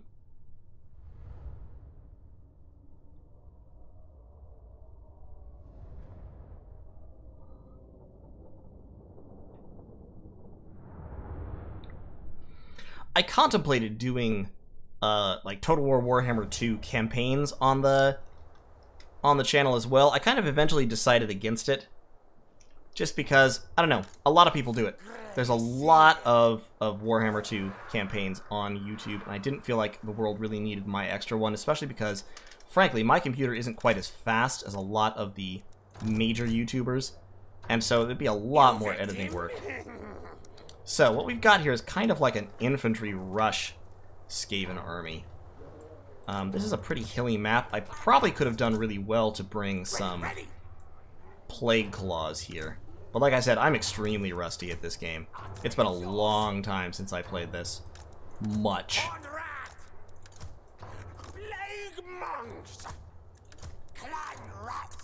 But let's set that up. We'll get these guys in the back. Guys, way up here. For the Vermintide. And the rat ogres will hide in the woods until I see what we're up against. Oh yeah, Perun is, like, look, Perun's extremely good. Honestly, I was surprised, but he's an extremely solid player.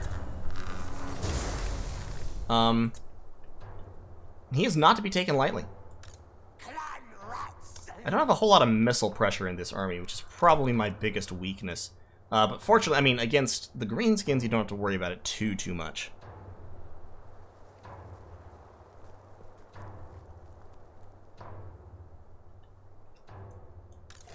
I'm hoping that he's brought Wurzag on the pig, and I can manage to get my rat ogres around him and trap him with their mass.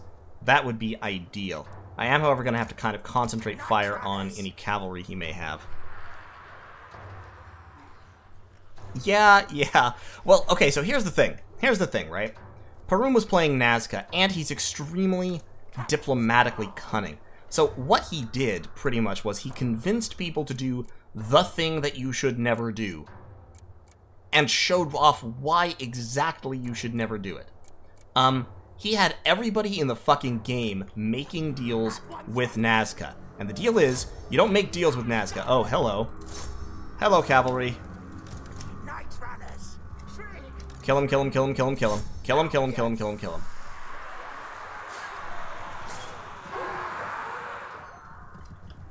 Get the rat ogres over here, kill all the spider riders.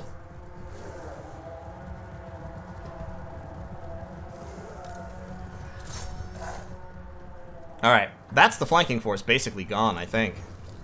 He's got a Doom Diver, he's got a front line of Biggins and Boys. Okay. Yeah, that's his cavalry just gone. So I'll tell you what. Pull back.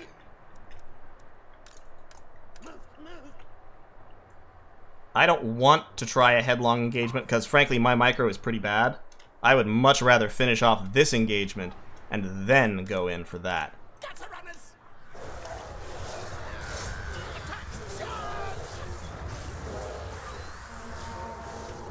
Yeah, I mean, I like, there's a reason that everybody did it, but at the same time, it was still a terrible decision. You know what I'm saying? Like, I'm not saying you didn't have reasons. I'm just saying the reasons are, like, maybe not the best. Like, whether you had reasons or not, it's still a poor decision. And this is an excellent example of why. Like, Nazca, Ermor, there are these factions in the game that you just don't reason with, because reasoning with them is a mistake. And now he's popped his wall way too early. I don't think this is the best greenskin player in the world, but that's okay. I did make a deal with Nazca. I made several deals with Nazca, in fact, but you know what? In my case, I had to do it to live. You get back there. And you guys, pull up. There we go. Great, yes. And we're gonna overload the flank over here.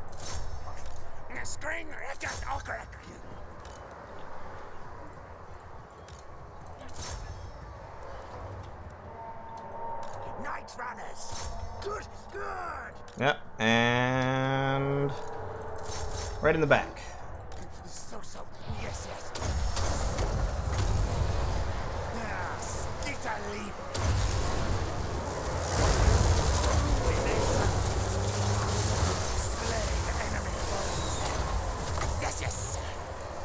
What's he got? Grimgor? Oh, he's got Grimgor.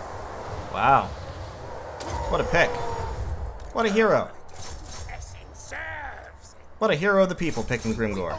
I love it.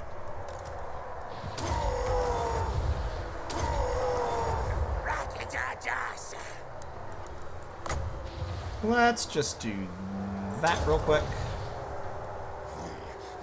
He might still win this blob fight, I guess.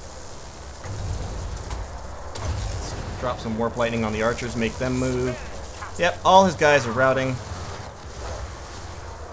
Yeah, that's that. Really bad engagement for the Greenskins to be in. Both of you kill Grimgor, please. You can get over here into those big uns. Those units over there will just die, but that's fine.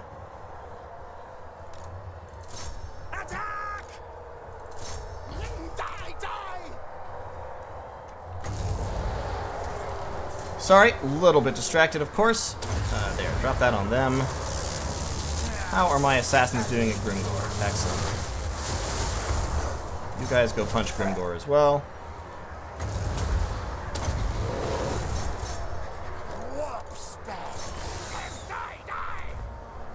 What turn are we on the funny guy game? It's actually over. That game has ended, and the results will be up fairly shortly. Do I have any more units I'm forgetting about? Oh, he's still got his artillery back there. 52 kills. It's doing alright. Where's Grimgor? Is Grimgor dead? No, he's not. Not yet.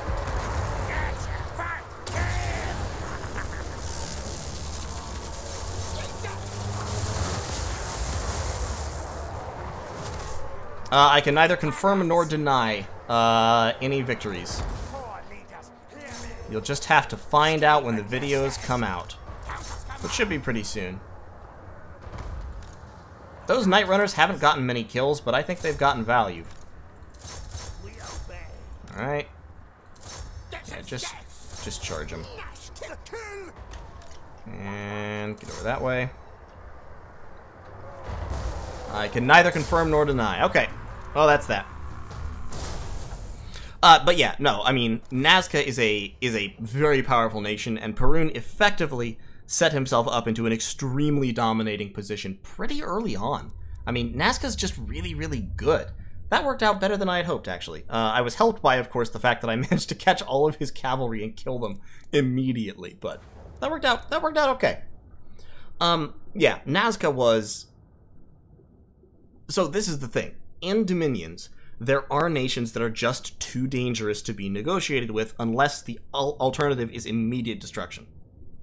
So, like, I negotiated with Nazca at the beginning of the game and kept it up because, realistically speaking, there was never a time in that game when I could have done anything about Nazca. Like, even with some kind of coalition, I would have been just hosed if Perun had ever turned on me.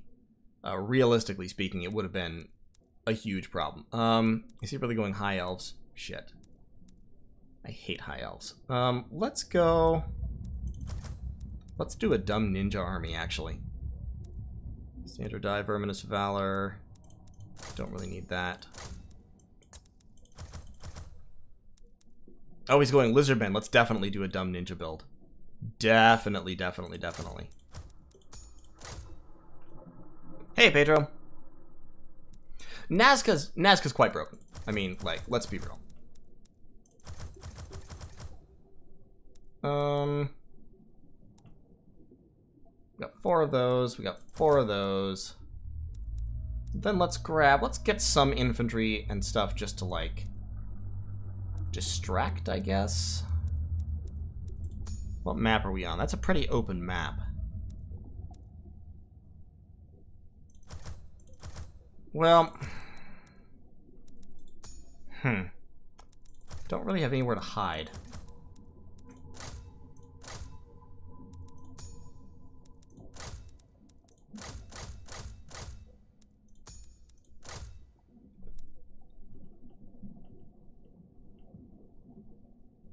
Yeah, Perun's just really good. I mean, there's not much else to say about it. He's just very, very good. Do I want to do the ninja thing, really? Yeah, I guess I do. And we'll just have him skitterleap those rat ogres. Because I don't think... I may be able to hide them in some trees and skitterleap them right at the start. And then, of course, Tretch can pop his stay here, I'll get help. So we can make the whole army invisible pretty quick. But let's actually drop... should we keep a Death Runner? Let's drop a Death Runner for another Rat Ogre, I guess. For the speed. Or no. No. Skaven Slave Slingers just aren't the best. Sorry, I'm pondering here.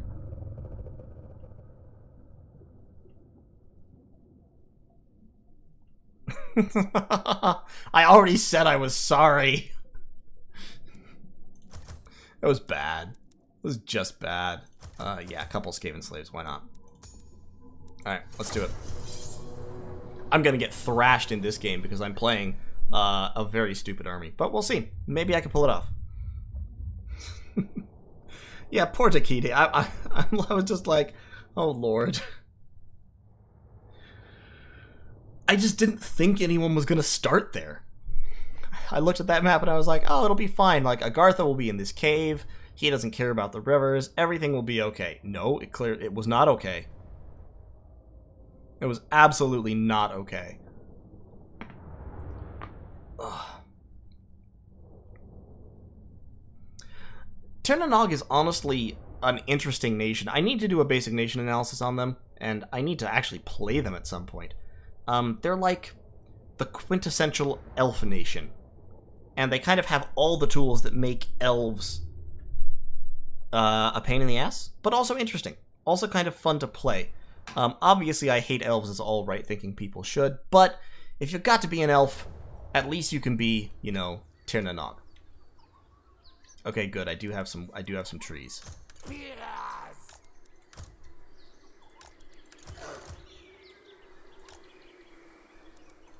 All right. All right, the Great Ambush is ready. Magic's ready. And then... oh, yeah. Oh yeah, oh baby. Hide Tretch in there. Skaven! Yes, yes! Gutter runners!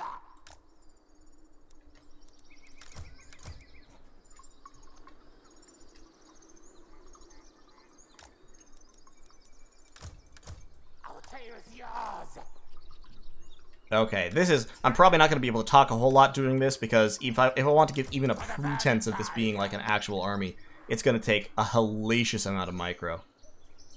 But... that'll be pretty cool if I can pull it off. Put the assassin over with those guys, I guess. Oh, that's right, the assassin doesn't have Vanguard deployment. Oh, that's right. Assassins don't have Vanguard. Why assassins don't have Vanguard, I don't know. Channeled uncharged! I'm gonna be 3. I'm gonna be 1. I'm gonna be 2. Alright. It's concentration time.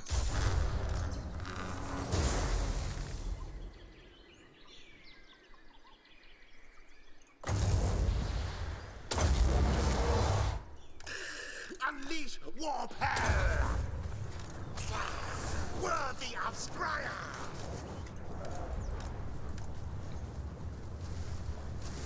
Alright.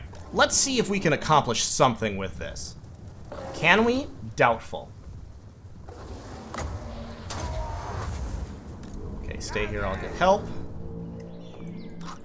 Warlock engineer! Rat ogres are invisible. We're gonna try to overload this flank specifically. We're gonna try to just crush this flank as hard as we can. He's got a Slann Mage Priest of Light there. We're actually gonna have to kill that first, probably. And this assassin might have to go around. Alright, my spell's gonna wear off right then. Alright, go.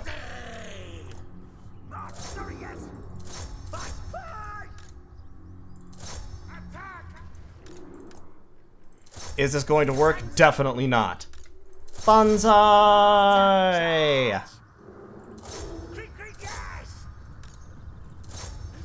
Fight! Fight! Kill the thing!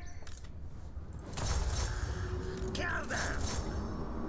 Get him, get him, get him, get him, get him, get him. Scraven tail! Alright, he's got, Scotty, yes! Attack! Stand main! yes, assassinate him! Assassinate! Warlock engineer! Cunning plan team!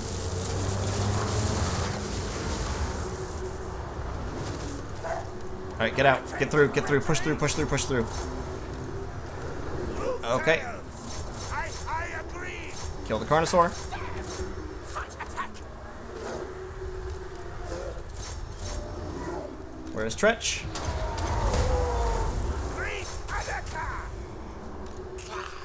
Okay, the Saurus Warriors are almost dead. That's good. Focus fire on the Carnosaur. Oh, kill them. Get him, get him, get him. Where are you? You're out there. Okay, that's fine. Pull past, pull past. Is this working at all? No, it is not.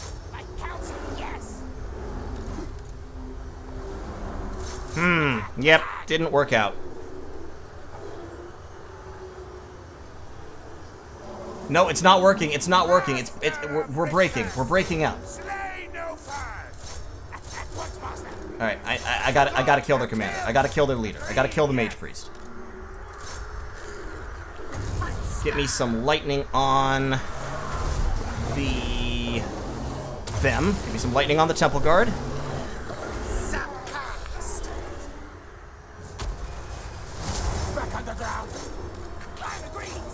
I wish this was working. It's a cool idea, but it very rarely works. Get you into melee somewhere. Hit the Temple Guard. Yeah, nope, it's done. It's over. I lost. I've lost it. It's over. Oh god, no.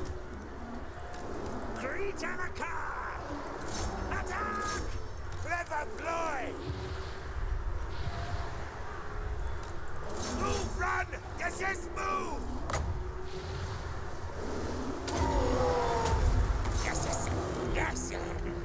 Alright, pull back, pull back, pull back, pull back, pull back. We've got some of our rat ogres back. We might be able to... Alright, get the assassin out of there. Temple Guard are just too strong for this to work on him. If he takes a bunch of Temple Guard, that's like the counter to the strategy.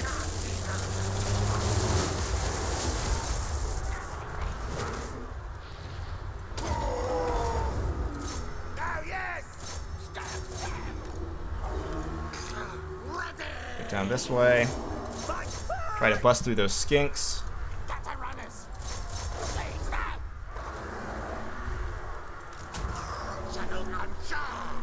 Yeah, I'm not gonna win. I have successfully won with this strategy against specifically lizardmen a couple of times. It can work.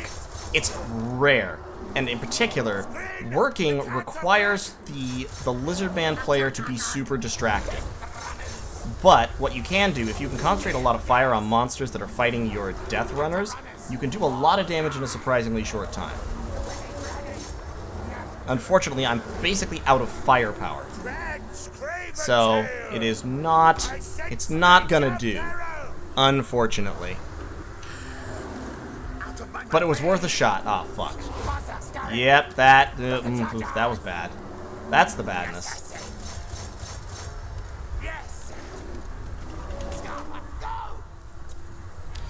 Alas! Alas! The full ninja dream.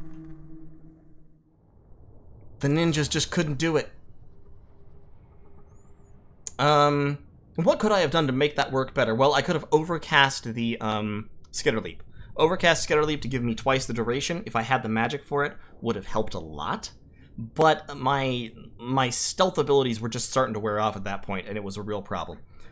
One very serious weakness of this strategy is Temple Guard. Temple Guard are quite good at this. Skink Cohort with Javelins are also quite good at countering this kind of thing, because they can volley fire their Javelins into your rats while they're fighting something else, and distract them.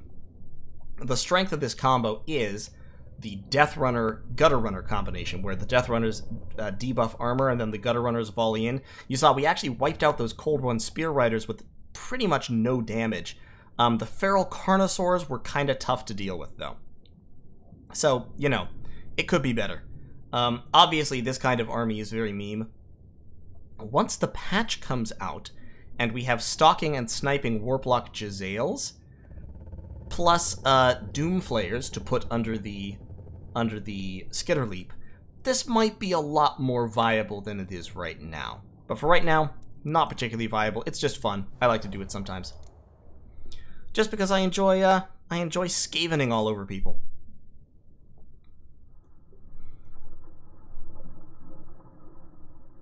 But yeah, TNN's kind of a cool nation.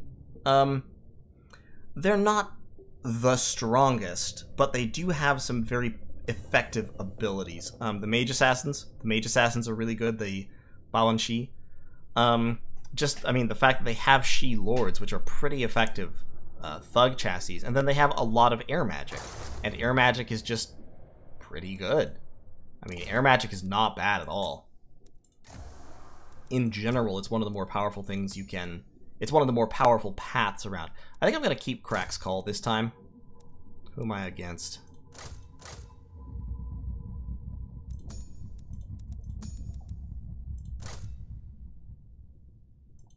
Does he stay in High Elves? If he's staying High Elves, then absolutely need some anti-air power.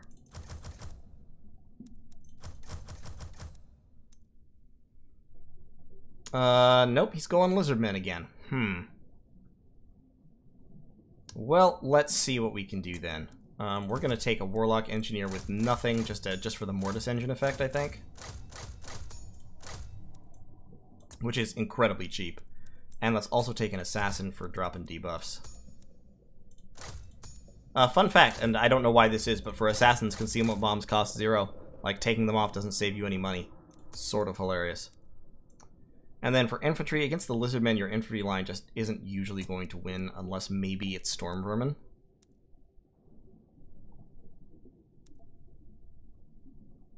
And Slingers are pretty worthless. The Warp Lightning Cannons are your ranged power. Let's go... Skaven Slaves, Plague Monks. And then, actually, let's take a Hell Pit. Yes, that's the Krokgar's faction that he's taken there. Let's take a Hell Pit. Hell Pits are very, very weak to missile fire, but the lizards don't have a lot of missiles, and so that might work. What we have to worry about a little bit is skirmishers, and we don't have much defense with an army like this, so let's cut out 2 of the Rat Ogres, grab some Clan Rat Spears, and some...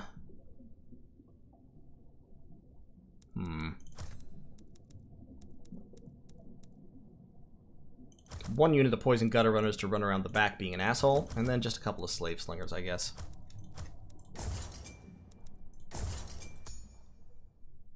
There we go. Mosquito Swamps has a lot of woods on it. Let's try this. I don't use Hell Pit Abominations a whole lot. I personally don't like them, but a lot of very good Skaven players say that they're actually quite useful if used correctly, so learning to use them correctly is something that I'd like to do. They seem like they ought to be pretty decent, it's just their animations are so weird. The animations really do sometimes get in the way. And I will say this, the fact that, like, saying the animations get in the way as a significant downside of the unit is so true in Warhammer is one thing that I don't necessarily like about the game so much. Like, I love having the big monsters and all that, but I do wish they were a little bit better balanced against each other. Because as it stands, they're not fantastic. How's it going, Swaglord? We're just, we're chatting about Dominions and playing some Total War Warhammer 2 quick battles.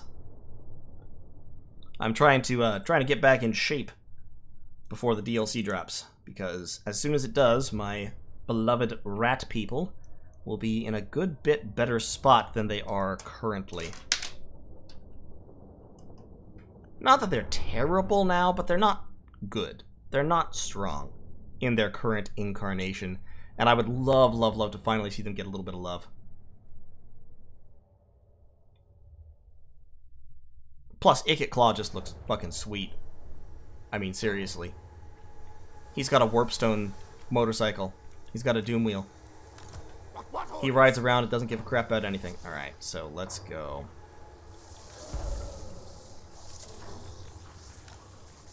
So, fun fact, something to consider.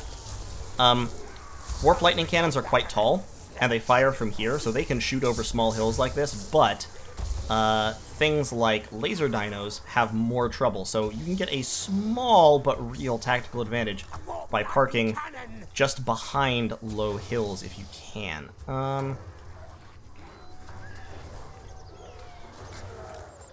Sometimes it messes up your own targeting, but sometimes it really helps. So let's get Warp Lightning Cannons there and there. We definitely have to guard the woods against creepy crawlies coming out of them, or more importantly, cavalry coming out of them.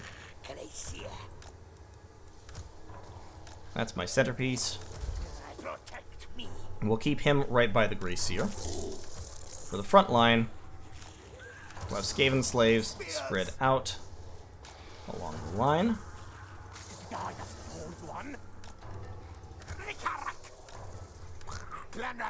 You lot can be back there, and you can be over here in the woods, just in case.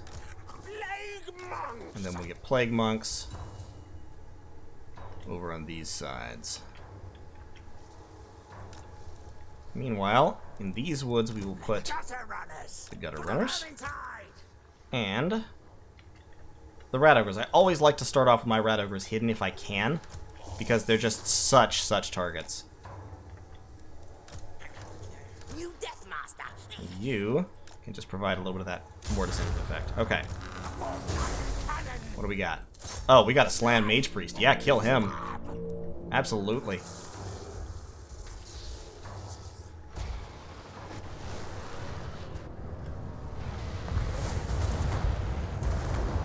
Okay, he's dropping the shield to the old ones. That's fine. Gives him some damage resistance, and now he's going to run. Which is also okay. I don't think I see any enemy cavalry. I need to make this thing faster. So the thing about these guys, of course, is they can't dodge shots. I tell a lie. I do see some I see some chameleon skinks, is what I see. Slingers. Alright, fall back. Can't fight two of those guys. Skyven. Yes, yes. So he's just flying around at the speed of sound, trying to dodge my warp lightning cannon shots. He's taken some damage. Not a whole lot. And he's gone pretty wide on Saurus, which is a reasonable decision. Skink cohort, Saurus warriors over there. You can pull back as well. Ready, ready. Got some hidden plague monks over on this side. I don't think I'm going to be able to hold on all flanks. But what I can do, pull in like that. Ready, ready. Now you... Alright. Spears. Everybody go in. Go in there against that skink cohort. Go in there. You lot fire at them. You guys pull into the center. You attack there, and like I said, I do have Crack's Call, so... There's Crack's Call. There's that blast. There's Warp Lightning.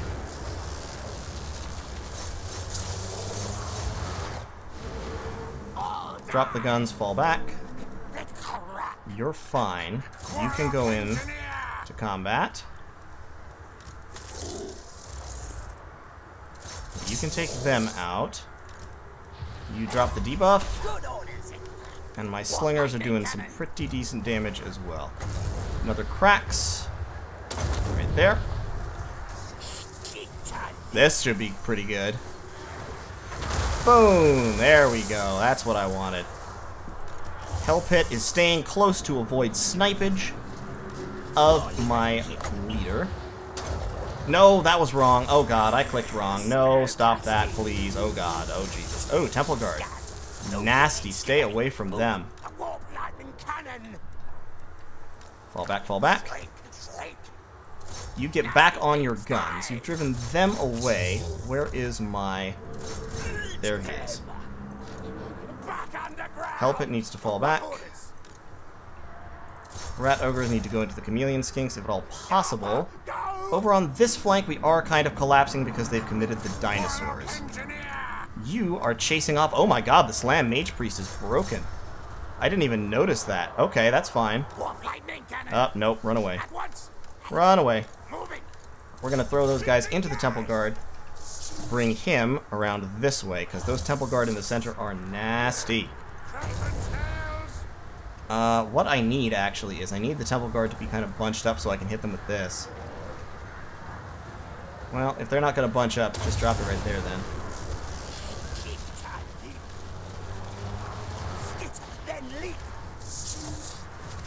Okay. Saurus Warriors. You're not having a good time. Pull out. Give me that spell. Thank you.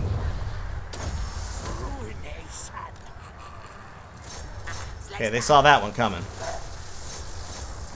That is why it's not a very good spell, to be honest. Okay, go into the sword. Actually, go into the Bastillodon. Yep, hit the Bastillodon. You pull out. You fight him. Clamor. Saurus Warriors.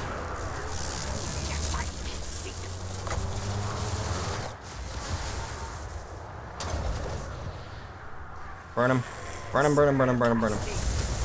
Excellent. Submit to me. Silent kill killer. Onward, full. I'm taking a lot of damage here, though. I am right. A lot of damage from those boys. Those chameleon boys. Alright, and we've got the Temple Guard in, so pull out. Warp Lightning on them.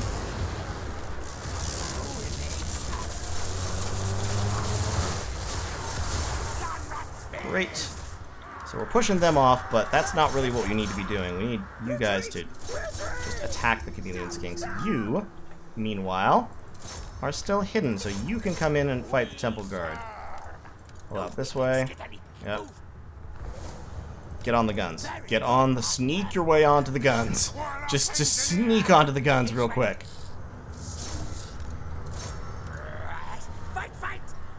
He's trying to assassinate my leadership. It's a good plan. I'm gonna try not to let him.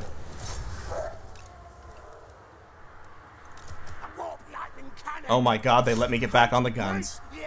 They let me get on the guns. Hallelujah.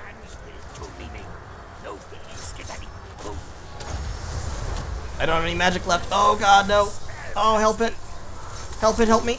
Help it, help. Oh god. I am being pursued. Pretty sure I've lost this one. But just, if we can just kill the Slan Mage Priest, then at least I can die with my head held high. Oh, they got back on the Warp Lightning Cannon.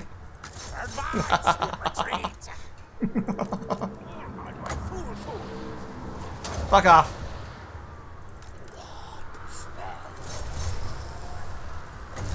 The Slan Mage Priest's Aura of Pretzel is falling. The Aura of Pretzels. I don't need that. Get him, get him, get him, get him, get him. Stop that Bastiladon.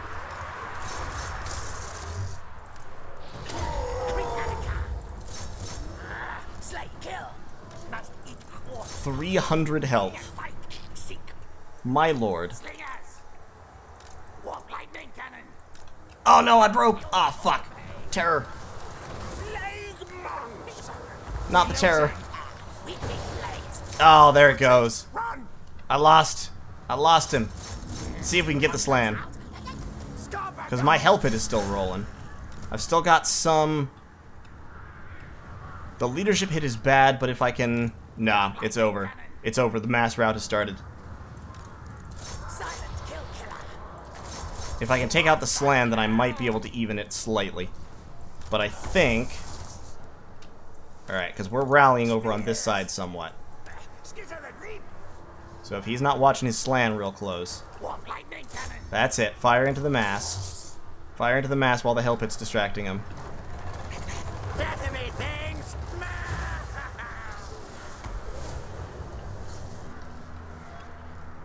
Come on, fire into the mass!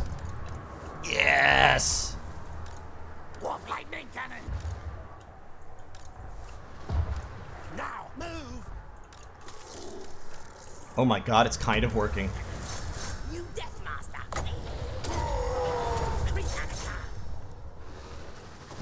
Warp lightning cannon.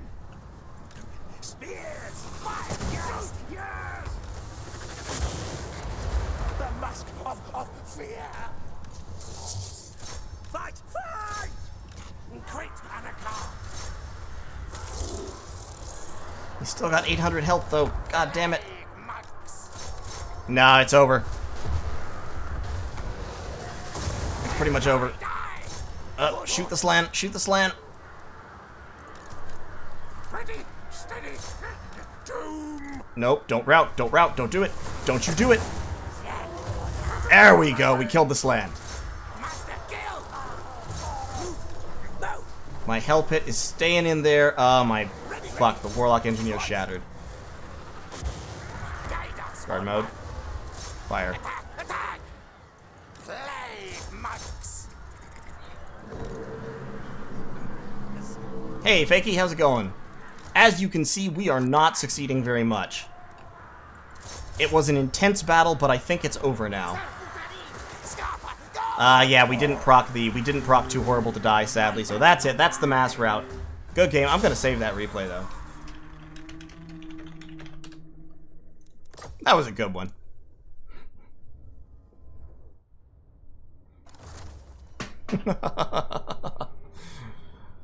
Oh, Lord. Yeah, the Hell Pit was good. I still don't know that I'm the biggest fan of him. Oh, don't worry, Tom. I know. Like I said, I'm super, super rusty. I haven't played this game in a long time in any serious way. So I definitely need to polish up. I think I could have pulled that off. I could have pulled that off if I was a better player. I think it wasn't like I was hard countered or anything. The Temple Guard were obviously very, very tough. They're always kind of tough for Skaven to deal with. But the Plague Monks did pretty decent work. The Warp Lightning Cannons did pretty decent work. The Grey Seer did a lot of work. I should have been more careful about where I was dropping my